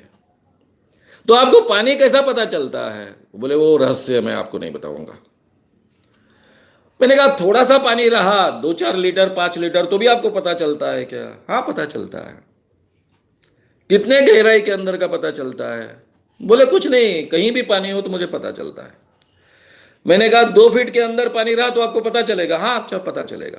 और 500 फीट के अंदर, वो भी पता चलेगा। मैंने कहा फिर ये आह्वान हम ले सकते हैं। मैं क्या करूंगा कि मटकों में पानी गाड़ कर रखूंगा, आप उसे पहचान कर बताइए। अब ये इंटरव्यू उनके भक्तों के सामने लाउड स्पीकर पर हो रहा था। सब उनके भक्त सुन रहे थे। भक्त बड़े पैमाने पर इकट्ठा था। उस एरिया के थानेदार, वो तो बड़े फौजदार होते हैं, वो अपनी पूरी टीम लेकर आए थे। तो महाराज ने यह आह्वान कबूल किया। दूसरा उनका आह्वान था जिसमें मुझे ज्यादा रुचि नहीं थी, लेकिन वो तैयार थे कि सामने अगर कोई भी व्यक्ति आए तो इसके नाम पर कितनी जमीन है मैं बता सकता हूं। यह आह्वान की प्रक्रिया 1 दिन बाद चिखली पुलिस स्टेशन में अमल में लाने का तय हुआ। बीच में 1 दिन की गैप थी। चिखली पुलिस स्टेशन के आसपास का बहुत बड़ा मैदान था जो पुलिस स्टेशन के अंदर था, उसको वॉल भी थी। तो हमने कहा उसी के अंदर करेंगे। दराड़े साहब भी रेडी हो गए कि उसी के अंदर करेंगे। दूसरे दिन रात को हमने कम से कम 100 गड्ढे खोदे। मैंने आसपास के किसी कार्यकर्ता को इन्वॉल्व नहीं किया, एक भी पुलिस को नजदीक नहीं आने दिया, क्योंकि पूरे पुलिस स्टेशन के लोग महाराज के भक्त थे। सबके सामने हमने करीबन 60-70 मटके लाए, पानी बुलवाया, 60-70 गड्ढे खोदे, क्योंकि मुझे पता था कि गड्ढा कहां खोदा गया है ये पता चलने वाला है। जमीन कितने भी एक सरीखी करने का प्रयास किया तो भी खोदा हुआ खड्डा पता चल सकता है, और दिन में होने वाला है आह्वान बाद में। इसलिए ये जो 60-70 खड्डे हमने खोदे थे, उसमें से केवल 20% मटकों में मैंने पानी रखा, सबके ऊपर ऊपर में एक ढक्कन था, बाकी मटके वैसे ही खाली रखे। बाकी के मटके खाली है, किसी को पता नहीं था, मेरे केवल 2 महत्व के कार्यकर्ताओं को पता था, बाकी सब कार्यकर्ताओं को हमने निकाल दिया था। किसी से भी ये न्यूज बाहर न जाए, इसलिए ये गुप्तता रखना बहुत आवश्यक है। यानी जितने मटके हमने रखे थे उसमें 20% मटकों में पानी था। और बाबा का दावा क्या था, वो पानी पहचानता है, मटके थोड़ी पहचानने को उसको कहा था। दूसरे दिन 9 बजे बाबा आह्वान पूरा करने वाले थे। सुबह से पत्रकारों के फोन आ रहे हैं, कुछ आकर मुझे पकड़ रहे हैं, क्योंकि मैं बुल्ढाना रेस्ट हाउस में रुका था। पत्रकारों का इतना दबाव आया कि मुझे भागकर 8:30 बजे वहां पहुंचना पड़ा। मेरे साथ में वहां के डीवाईएसपी भी आए थे। वहां जब मैं पहुंचा चिखली पुलिस स्टेशन, तो मैं देख रहा हूं 5,000 की पब्लिक इकट्ठा हो चुकी है 8:30 बजे। 9 बज गए। पत्रकार बोले आप बहुत रिलैक्स हो, आपकी तैयारी हुई क्या? मैंने बोला हाँ। बोले हमने सुना है पुलिस की ओर से कल रात को आपने कुछ खड्डे खड्डे खोदे, लेकिन कौन से 10 आदमी है आपके, कौन से जो बताने वाले 10 आदमियों के जमीन कितनी है हर एक के नाम पर? मैंने बोला है, उसकी चिंता मत करो, सब है, आप चिंता मत करो। सब पत्रकार बोले अब इतना समय नजदीक आया आह्वान का, आपके चेहरे पर शिकन नहीं है, आप रिलैक्स हो, हंसते खेलते हो, क्या बात है? मैंने कहा बाबा क्या मूर्ख है क्या आने वाला यहां पर? अपने भक्तों के आगे वो अपने आप को तुड़वा लेगा क्या? वो नहीं आने वाला।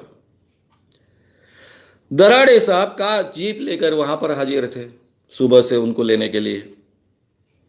लगातार वायरलेस पर मैसेज आ रहे थे, अभी बाबा निकल रहे हैं, अभी मंदिर में गए हैं, अभी ये हुआ है, अभी वो हुआ है। डीवाईएसपी मेरे साथ में बैठे थे, वो लगातार सुन रहे थे सब, इसलिए मुझे भी सुनाई दे रहा था।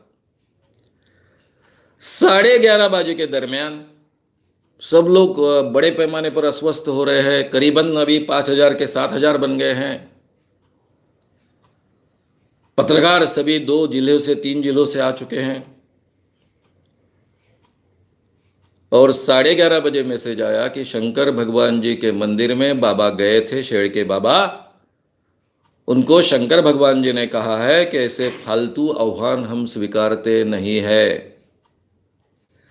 जिनकी हम पर श्रद्धा होगी वो हम पर विश्वास रखेंगे, जिनकी हम पर श्रद्धा नहीं है ऐसे लोगों के हम आह्वान स्वीकारते नहीं हैं, इसलिए तुम मत जाओ।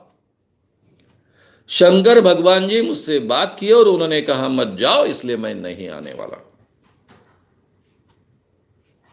फिर क्या था? ये जो 7,000 पब्लिक इकट्ठा हुई थी उसमें तो मेरे कार्यकर्ता तो बहुत कम थे। मेरे सहानुभूतिवार थे उसमें से मैक्सिमम इधर उधर थे। मैक्सिमम लोगों को लगता था कि शेर के बाबा शंकर भगवान जी का अवतार है, खुद शंकर भगवान जी है, वो मानव साहब की तो चटाने वाले हैं, उनको सबक सिखाने वाले हैं, ये सिद्ध करने वाले हैं। फिर मैंने भाषण ठोका भाग गए करके। फिर उसके बाद में ये लड़ाई इतनी बढ़ी कि मुझे बुल्ढाना में कुछ दिनों बाद एक बहुत बड़ी सभा आयोजित करनी पड़ी। अटल बिहारी वाजपेयी प्रधानमंत्री रह चुके थे, लेकिन अभी प्रधानमंत्री नहीं थे, लेकिन महाराष्ट्र में बीजेपी शिवसेना का राज था। अटल बिहारी जी की सभा के लिए जो तैयारी थी वो पूरी की पूरी तैयारी हमारे डीएसपी तब सावरकर जी थे, सावरकर नाम के एसपी थे वहां के, उन्होंने वैसी की वैसी तैयारी रखी। उनको अंदाजा आ गया था कि बहुत पब्लिक आने वाली है। पुलिस का आंकड़ा है 35,000 लोग इकट्ठा हुए थे। मैं मानता हूं 15-20 हजार लोग हो गए। और उनके सामने ये शेर बाबा भंडाफोड़ विस्तार से वहां पर हुआ। मित्रों, ये आह्वान इस ढंग से स्वीकारा जा सकता है। तब ये हमारे आह्वान की राशि केवल 2 लाख रुपए थी। अब ये आह्वान की राशि सीधी सीधे 25 लाख की है।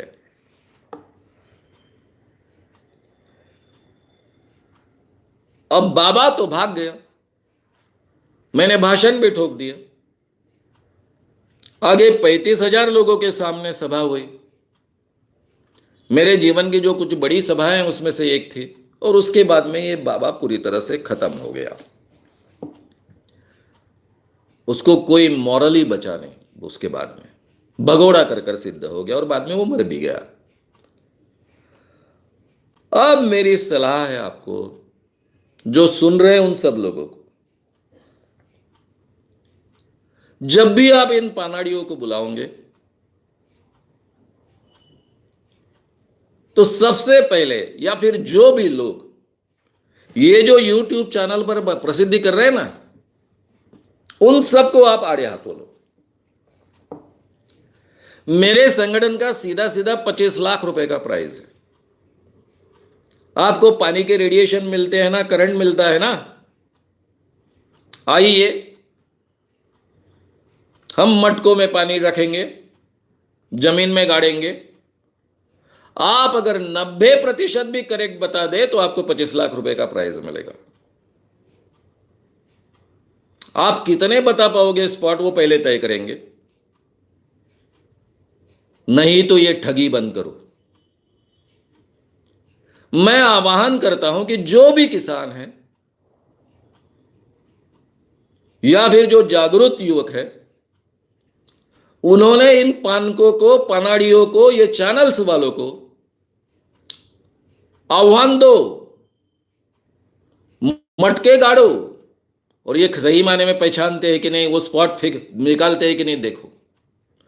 अब ये बोलेंगे जमीन में पानी है इसलिए हमको लगा, हमको महसूस हुआ।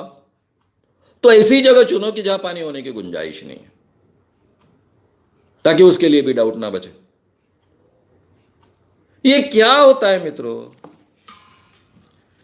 ये नारियल है, लेकर चल रहे हैं, ये खड़ा होता है। अगर आप हाथ भी नहीं हिलाते हो तो भी ये खड़ा होता है। अभी आपके सामने मैं कर कर बता रहा हूं, हाथ भी नहीं हिला तो भी खड़ा हो गया। अरे ये सिंपल ट्रिक है और कुछ नहीं है। और आप अगर देखोगे YouTube चैनल पर इन लोगों के वीडियोस, तो ये चलते चलते कितना हाथ घुमा रहे हैं, कितना हाथ खुला यानी हिला रहे हैं, आपके ध्यान में आ जाएगा। अब अगर आपने इस ढंग से नारियल रखा, ये हाथ ऐसा है, यहां पर नारियल रखा, ये नारियल को आगे की चोटी है, ये पानी वाला नारियल है। आपने हाथ सीधा भी रखा और केवल थोड़ा पुश किया, थोड़ा पुश यानी कहा सामने के उंगलियों से पुश करने की जरूरत नहीं है। ये जो हिस्सा होता है हमारे उंगलियों का, ये हिस्सा, ये इसको थोड़ा सा ऐसा प्रेस करो, ऐसा प्रेस करो एक जगह पे, तो पुश मिल जाता है और नारियल खड़ा हो जाता है। सेम अंडे के बारे में, अभी अंडा छोटा होता है इसलिए थोड़ी दिक्कत आती है, क्योंकि वो खड़ा रहेगा, गिरेगा। सेम थोड़ा सा पुश करो, थोड़ा सा पुश करो तो ये हिल जाएगा, खड़ा हो जाएगा। अब इसकी जगह ही थोड़ी है तो ये ठीक ढंग से खड़ा नहीं रहेगा, लेकिन नारियल बहुत अच्छे ढंग से खड़ा रहेगा। नारियल को एक तरफ चोटी रहती है, दूसरी तरफ इसको पूरी तरह से साफ किया जाता है। इसमें कोई भी चमत्कार नहीं है, ना ही पानी से कोई रेडिएशन निकलता है। और ये रेडिएशन शरीर में से दौड़ता है और इसलिए नारियल खड़ा होता है। ये थियरी में तो कोई मतलब नहीं है, ये केवल ठगी है, केवल ठगी है और कुछ भी नहीं। अब इन लोगों के खिलाफ कानून का क्या? महाराष्ट्र में जादू टोना विरोधी कानून बना 2013 में। उस कानून में का हर हस्ताक्षर यानी हर शब्द मैंने फाइनल किया है। इस कानून में कुछ चीजों के लिए छूट दी गई है, यानी छूट इस ढंग से दी, छूट नहीं दी गई है भाई ये कानून इन लोगों को लागू नहीं होता, इन लोगों के लिए इसमें कोई प्रावधान नहीं है। किन लोगों के लिए? जमिनी खालचे पाणी सांगण्याबद्दल दिला जाणारा सल्ला, जमिनी खालचे पाणी सांगण्याबाबत दिला जाणारा सल्ला, जमीन के नीचे पानी है इसके बाबत जो सल्ला दिया जाता है, काउंसलिंग किया जाता है, एडवाइस दिया जाता है, वो ये कानून में नहीं है। भाई एडवाइस, आज बाज के कुएं में पानी है, यहाँ अच्छी झाड़ी है, अमुक अमुक प्रकार के पेड़ है, इसलिए आपके खेत में पानी लग सकता है, ये अगर कोई सलाह देता है तो ऐसा कोई प्रावधान कानून में नहीं है। लेकिन कानून में नंबर 2 का प्रावधान है, जिसको शेड्यूल कहा जाता है। महाराष्ट्र जादू टोना विरोधी कानून क्या है, मराठी में तो विस्तार से मैंने रखा ही है, लेकिन हिंदी में भी 2 वीडियोज अपलोड किए हैं, वो आप विस्तार से उसको सुन सकते हो, श्याम मानव चैनल पर उपलब्ध है। चमत्काराचा प्रयोग प्रदर्शित करून, शेड्यूल नंबर 2, चमत्काराचा प्रयोग प्रदर्शित करून त्यापासून आर्थिक प्राप्ती करणे, त्याचा प्रचार प्रसार करून लोकांना फसवणे, ठगवणे, ये कानूनन अपराध है।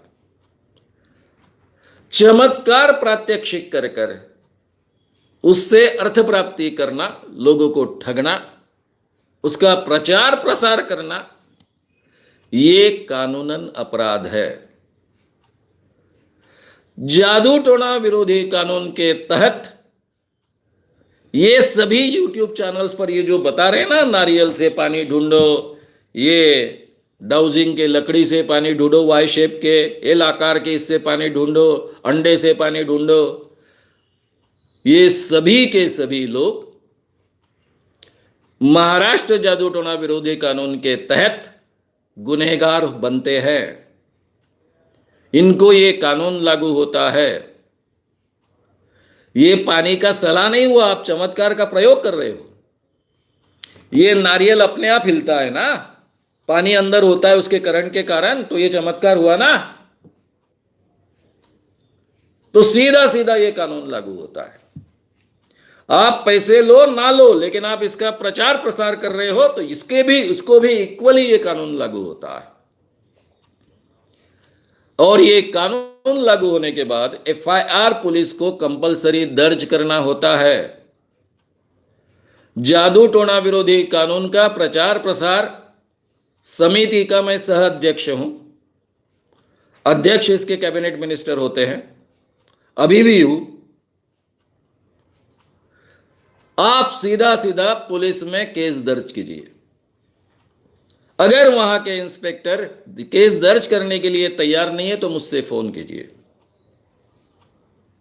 क्योंकि इस कानून के तहत जो अप्रोक्ष मदद करता है उस पर भी ये केस दाखिल होती है।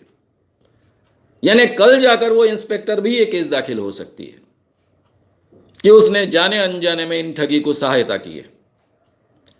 इसलिए एफआईआर दर्ज करना ही होता है। और एक बार ये बात सिद्ध हो गई तो मिनिमम जेल है 6 माह कारावास की। मिनिमम 6 माह कारावास से 7 साल तक कारावास हो सकता है, और 5,000 रुपए से तो 50,000 रुपए तक का जुर्माना हो सकता है। ये कॉग्निजिबल है, यानी एफआईआर दर्ज करनी ही होती है।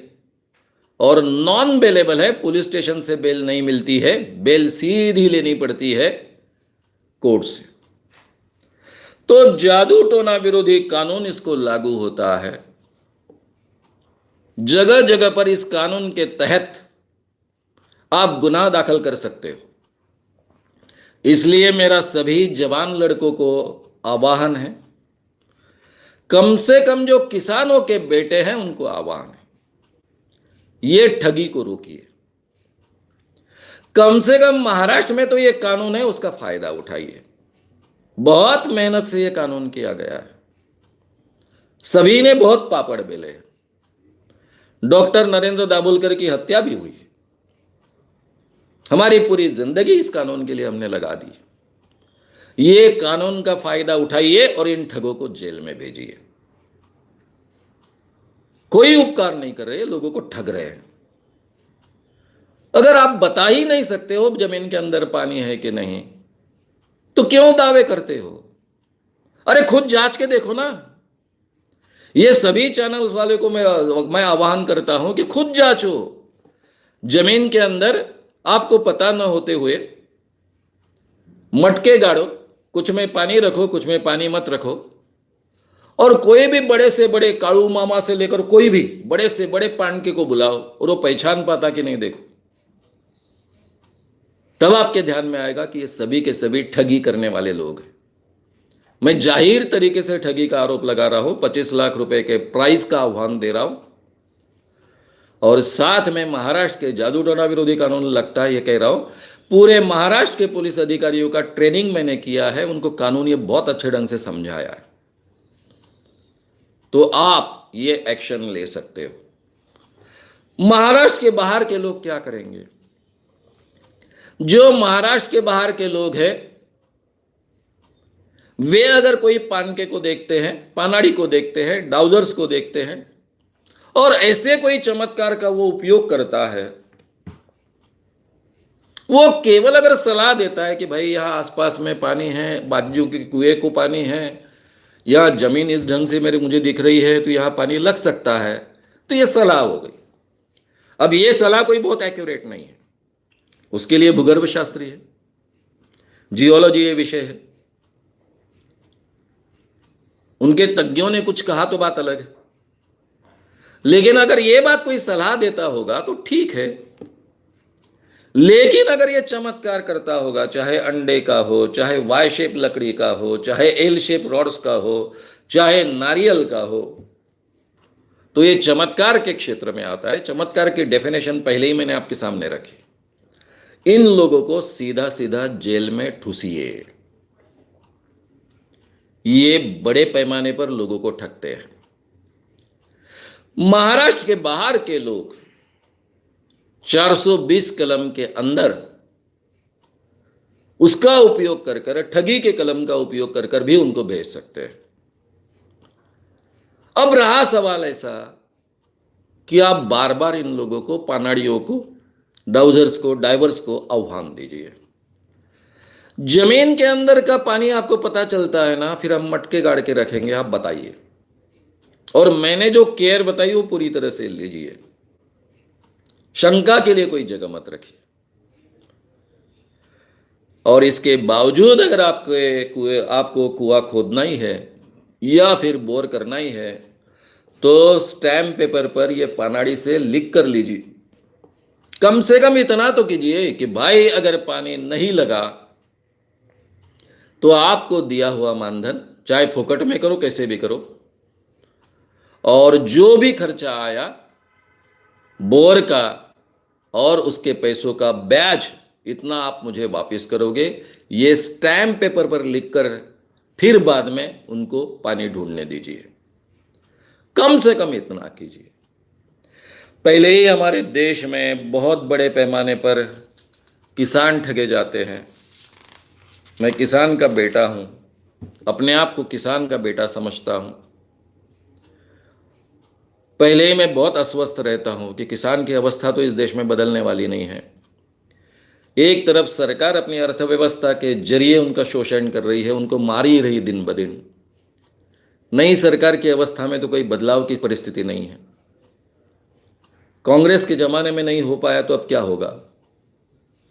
दिन ब दिन किसानों की अवस्था बिगड़ते जाने वाली है।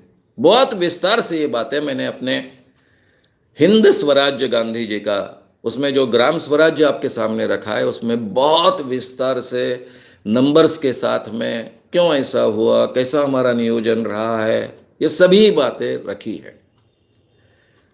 हर किसान के बेटे ने ये व्याख्यान सुनने चाहिए, ताकि उनके ध्यान में आएगा कि हमारी परिस्थिति आज क्यों ऐसी है। उसमें ये ठग नए नए, कम से कम हमें ना ठगे, ये हमने देखना चाहिए। और इसलिए आपने जागरूक होना चाहिए और इन लोगों को रोकना चाहिए। तो मित्रों, ये बातें मैंने आपके सामने कही है, 3 बातें। पहले मेरे संगठन का सीधा सीधा 25 लाख रुपए का प्राइस है। आप अंदर का पानी ढूंढ कर बताओ, वो आपको मिलेगा। 2 बार ये प्रयोग होगा। पहली बार में अगर आप 90% करेक्टली बता पाए तो दूसरी बार भी आपको 90% करेक्टली बता पाना आवश्यक है, तब जाकर आपको 25 लाख रुपए मिलेंगे। पहली बार में आप फेल हुए तो भी आपको दोबारा ये करने का चांस मिलेगा। एक पानाड़ी ने या एक डाउजर्स ने ये करना चाहिए ऐसा नहीं। आप 50-100 मिलकर भी निर्णय लेते हो तो मुझे कोई प्रॉब्लम नहीं है। 25 लाख रुपए का अगर आपको प्राइस चाहिए तो हमारी शर्त होती है कि 2.5 लाख रुपए आपने डिपॉजिट रखना है। अगर आप हार गए तो ये 2.5 लाख रुपए जब्त हो जाते हैं, क्योंकि जो खर्चा हम करते हैं वो खर्चा उसमें से निकलना चाहिए, और भाग कर गए तो उनको कुछ सजा होनी चाहिए। इतना ध्यान में रखिए। दूसरा, मैंने आपसे कहा है कि डायरेक्टली जादू टोना विरोधी कानून लागू होता है। यह कानून का हर शब्द मैंने लिखा है, फाइनल किया है, पुलिस का ट्रेनिंग लिया है। आप सीधा सीधा केसेस दाखिल कर सकते हो, और महाराष्ट्र के बाहर का भी यूट्यूब चैनल होगा तो भी उस पर भी केस दाखिल कर सकते हो, उस व्यक्तियों पर केस दाखिल कर सकते हो, क्योंकि वो महाराष्ट्र में आपको देखने को मिल रहा है, इसलिए कानून लागू होता है। प्रचार प्रसार करना भी इक्वली अपराध ठहराया गया है इस कानून के तहत। और तीसरी बात मैंने कही है कि जो भी लोग ये डाउजर्स के जरिए पानी की जगह निश्चित करते हैं, उन्होंने स्टैम्प पेपर पर लिख कर लीजिए कि अगर आप पानी नहीं लगा तो पूरा का पूरा खर्चा बैच के साथ में, ट्यूबवेल का पूरा खर्चा, बोरिंग का पूरा खर्चा, यानी बोरिंग होगा, ट्यूबवेल तो आप लगाओगे नहीं, लेकिन बोरिंग का पूरा खर्चा और मानधन और बाकी खर्चा बैच के साथ में वो पानाड़ी वापस करेगा। ये स्टैम्प पेपर पर लिख कर ले लो, और अगर सही में वो फेल होता है तो पैसे ले लो। ये करो, हिम्मत दिखाओ, और अपने आप को ठगना बंद करो, और दूसरे लोग जो आपको ठग रहे उनको सबक सिखाओ। ये मैं बहुत जाहिर तरीके से आपको कह रहा हूं। और भी कुछ चमत्कार आपके सामने मैं कर बताने वाला हूं। अभी ये चमत्कार है,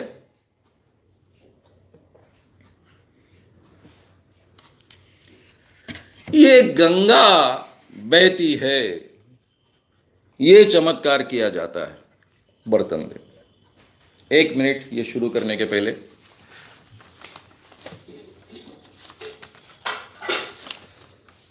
थोड़ी मुझे तैयारी करनी पड़ेगी, फिर बाद में आपको करके बताता हूं।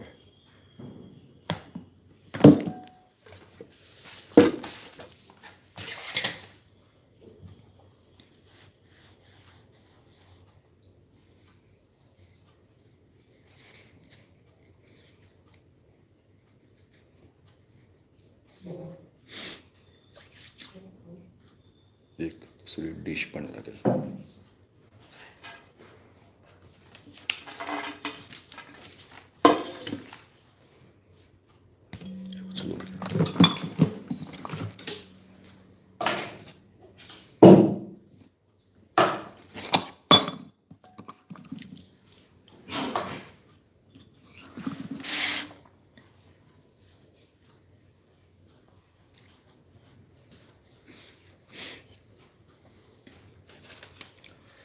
हाँ तो मित्रों, सॉरी, बीच में थोड़ी गैप लेनी पड़ी। मुझे विवेचन भी करना है और चमत्कार भी आपको दिखाना है। ये चमत्कार गंगा जल बार बार निकालने वाले एक बाबा का चमत्कार है। ये बाबा मुझे वर्धा में मिले थे, हिमालय से आए थे। उनके पास में एक कमंडलू जैसी सुराही थी। कमंडलू जैसे उसको पकड़ा जा सकता था, लेकिन सुराही थी, मेटल की सुराही थी। मेटल की सुराही में वो ये चमत्कार करते थे। अब ये क्या है हम देखेंगे। अभी आपके सामने पानी डाल रहा हूं, इसमें आपको दिख रहा है मैं पानी डाल रहा हूं।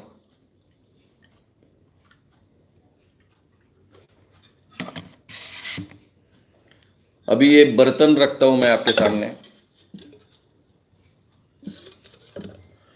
अभी इसमें पानी डाला है,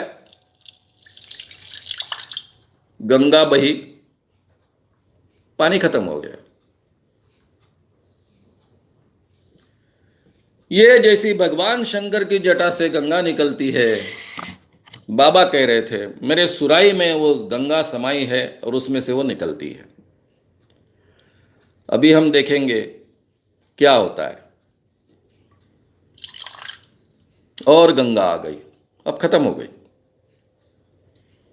ये थोड़ी थोड़ी देर बाद मैं कर कर बता सकता हूं, हर 5 मिनट के बाद कर कर बता सकता हूं, लेकिन मैं इमीडिएटली मैं आपको समझाने वाला हूं, इसलिए तुरंत समझा रहा हूं। और पानी आ गया,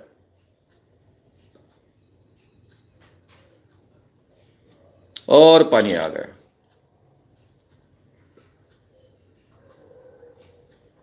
और पानी आ गया। गंगा आते ही रहती है, बाबा जी की जब इच्छा होगी तब आते रहेगा। और पानी आ गया, और पानी आ गया। भाई कहां से आ रहा है ये पानी? खत्म हो गया ना, फिर कहां से आ रहा है? और फिर थोड़ी देर बाद बाबा के उंगलियों से गंगा निकल रही है, फिर निकल रही है, फिर निकल रही है, फिर निकल रही है, आ रही है गंगा। अब बाबा जी ने क्या किया था? हालांकि ये जादूगर का प्रयोग है, लेकिन बाबा करते हैं तो मुझे आपको करके बताना आवश्यक हो गया। बाबा जी के पास बहुत बड़ी सुराही थी, मेटल की, स्पेशल बनाई गई, जादूगर बनवा लेते हैं।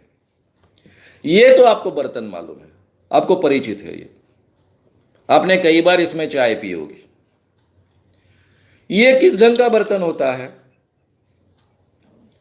ये आपको चाय पीते हुए गर्म महसूस ना हो, इसलिए बीच में एक ग्लास है, दूसरा बड़ा ग्लास है, ये दोनों ग्लास को यहां पर जोड़ देते हैं। अब इसमें मैंने क्या किया, इसके बीच में छेद है। अब ये छेद रहेगा तो इसमें पानी डालेंगे तो पानी नहीं जा पाएगा, इसलिए दूसरा छेद यहां किया गया। यानी एक छेद बीच में है जो आपको दिख रहा है, दूसरा छेद मैंने यहां पर किया, दिख रहा होगा। अब मैं इसमें पानी डालता हूं। पानी डालने के बाद में ये पानी जो नीचे का बर्तन है उसमें भी चला जाता है। यानी ये दो है ना ग्लास, एक ऊपर का ग्लास, दूसरा नीचे का ग्लास, उसमें चला जाता है। अब मैं ये गंगा निकालता हूं तो ऊपर के ग्लास में जितनी गंगा है उतनी निकली, लेकिन इधर का जो छेद है उस पर मैंने हाथ रखा है, इसलिए हवा अंदर नहीं आ रही, इसलिए जितना ऊपर में पानी था उतना निकल गया। लेकिन जैसे मैं थोड़ा सा हाथ दूर करता हूं, हवा अंदर चली जाती है और फिर पानी ऊपर आ जाता है, फिर पानी ऊपर आ जाता है, फिर हवा अंदर जाने देता हूं, पानी ऊपर आता है, फिर हवा जाने जाते देता हूं, पानी ऊपर आता है, थोड़ी हवा अंदर गई, फिर पानी ऊपर आया। और जब अभी इधर से निकलना संभव नहीं क्योंकि उसके नीचे के हिस्से में अभी पानी है, तो इधर से निकाला। तो ये गंगा प्रसन्न वाले बाबा जी का ये चमत्कार, ये जादूगर लोग बड़े पैमाने पर कर कर बताते हैं, इसमें कोई नई बात नहीं है। और एक चमत्कार है जो मुझे आपके सामने करना है। फिर यहां पर वही दिक्कत, ये सत्य साई बाबा का चमत्कार है। आज मैंने सत्य साई बाबा का फोटो का चमत्कार आपको बताया था, सत्य साई बाबा के बाकी 2 चमत्कार बताए थे। सत्य साई बाबा जब उनके पास सामान्य व्यक्ति जाते हैं तो बड़े पैमाने पर वो भभूति निकालते हैं। ये भभूति निकालने के लिए वो हाथ घुमाते हैं, इस ढंग से हाथ घुमाते घुमाते उनका हाथ आसमान में जाता है, मेरा भी हाथ आसमान में गया, मेरे हाथ में अब भभूति आ गई और फिर मैं भभूति निकालकर लोगों को बांट रहा हूं। अभी ये भभूति है वो कम से कम 50 लोगों को तो आराम से दी जा सकती है। बांटते बांटते एक हाथ से दूसरे हाथ में फटाक से, फिर इसको मैंने खुद मेरे कई प्रोग्राम्स में सैकड़ों लोगों को भभूति बांटी है, लेकिन किसी के ध्यान में नहीं आता था कि एक हाथ से दूसरे हाथ पे फटाक से ये चला गया है और मैं निकाल कर भभूति बांट रहा हूं। ये सत्य साईं बाबा का चमत्कार। आप जानते हो भभूति कैसी रखनी है। जिन्होंने पहले के 2 प्रोग्राम देखे हैं, मैंने गुलाल इसी ढंग से रखा था, देवी गुलाल इसी ढंग से निकालती है, ये भभूति भी इसी ढंग से निकाली जा सकती है। ऐसे गोले भभूति के बनाए जाते हैं। साउथ इंडियंस लोग भभूति का बहुत उपयोग करते हैं, इसलिए इसके पैकेट्स मार्केट में मिलते हैं, जहां साउथ इंडियंस बहुत बड़े पैमाने पर होते हैं। ये भभूति के गोले बनाए जा सकते हैं। इस ढंग का गोला बनाया और बाद में अंगूठे में और इसके बीच में, उंगली के बीच में रख दिया, तो आप आसानी से ये भभूति निकाल सकते हो। तो ये भभूति निकालने वाला चमत्कार जो आपने ऑलरेडी पहले देखा था, ये कई लोगों को बांटा जा सकता है। ये भभूति बहुत, उसको अच्छा सेंट होता है, बहुत अच्छी दिखती है, और ये प्योर भभूति होने के कारण आप इसको खा भी सकते हो और लोगों को वो बहुत पवित्र लगती है। मित्रों, इस दुनिया में जो भी चमत्कार होते हैं उस सब में कोई ना कोई ठगी होती है, ये हमेशा याद रखिए। अब ये एक चमत्कार,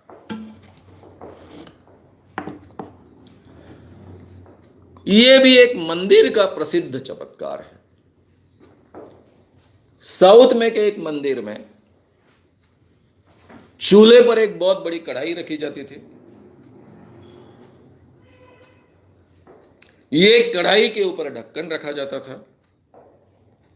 ढक्कन रखने के बाद में प्रार्थना की जाती थी, मंत्र बोले जाते थे, आग नहीं लगाई जाती थी। लेकिन मंत्र बोलने के बाद में, प्रार्थना बोलने के बाद में उसमें से प्रसाद निर्माण होता था। यह प्रयोग मैं आपके सामने अभी कर कर बता रहा हूं। लोगों के सामने कढ़ाई में पानी डाला जाता था, इसलिए मैं भी पानी डाल रहा हूं। इसमें पानी डालने के बाद में उस पर ढक्कन ढक दिया जाता था, इसलिए खाली है, इसमें कुछ भी नहीं है, आप देख सकते हो।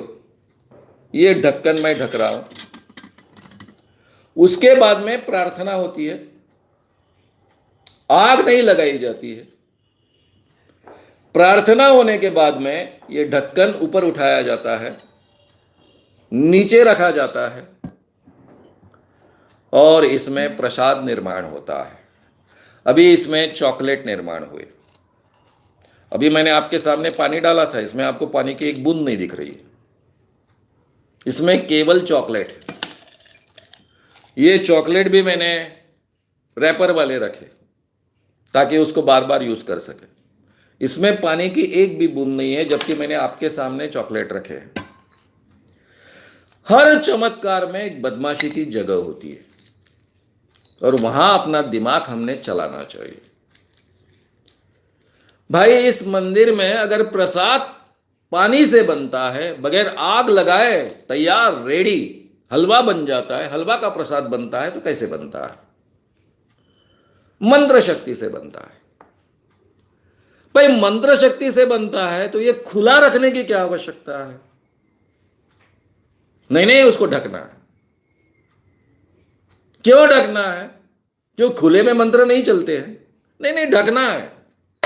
ये हमारी नियम है, परंपरा है, ढक दिया। तो ये ढकने का कारण क्या है? ये हमको ढूंढना है, और ये ढूंढना ही सही माने में चमत्कार ढूंढना है। पहले हमारे दिमाग में आना चाहिए, अगर मंत्र से पानी का रूपांतरण चॉकलेट में होता है, अभी फिर से मैं पानी डालता हूं, तो प्रकार क्या है? क्यों इसको ढकना पड़ता है? सबसे पहले हमारे दिमाग में शंका आनी चाहिए। हमको श्रद्धा प्रक्रिया में सिखाया जाता है कि आध्यात्मिक क्षेत्र में, भगवान के क्षेत्र में बिल्कुल शंका नहीं लेने की। विश्वास रखो, अढळ श्रद्धा रखो, चिकित्सा नहीं करने की। जो शंका लेता है वो पापी होता है। वो कभी मोक्ष प्राप्त नहीं कर सकता है। और इसलिए हम सोचते ही नहीं है कि भाई अगर पानी का रूपांतरण प्रसाद में होता है तो मंत्र खुले में क्यों नहीं बोले जाते हैं? मंत्र तो मुंह से बोले जाते हैं, फिर इसको ढक्कन ढकने की क्या आवश्यकता है? ढक्कन ढकने की आवश्यकता इसलिए है, ये खाली है, इसमें कुछ भी नहीं है, लेकिन ये ढकने के बाद में जो पानी डाला है पानी गायब हो जाता है और ये चॉकलेट पैदा होते हैं। अब मैंने आपके सामने ये चॉकलेट इसे ग्लास में रखे थे। उसका कारण ऐसा है, पानी डाला हुआ ग्लास इस बड़े ग्लास से ऊपर में उठाया जाता है। इसमें पानी है, अभी भी पानी आ रहा है थोड़ा थोड़ा बाहर। ये अगर ग्लास पूरी तरह से निकाले तो आपको ये पानी पूरा दिखेगा। ये पानी इसमें ऐसा ही है। ये डबल ग्लास की किमया। क्या होता है, ढकने के बहाने ये ऊपर का जो ग्लास है जिसमें पानी डाला गया है उसको ऊपर में उठाया जाता है। ये ग्लास ऊपर में उठ गया, नीचे में पहले से रखे हुए चॉकलेट्स आपको निकाल कर दिए। ये प्रयोग मैं आपको क्यों कर कर बता रहा हूं? इसलिए बता रहा हूं कि हमारे आंखों के सामने ये सब चीजें होती है, लेकिन केवल हम सोचते नहीं है, उसको पकड़ते नहीं है, इसलिए हम ठगे जाते हैं।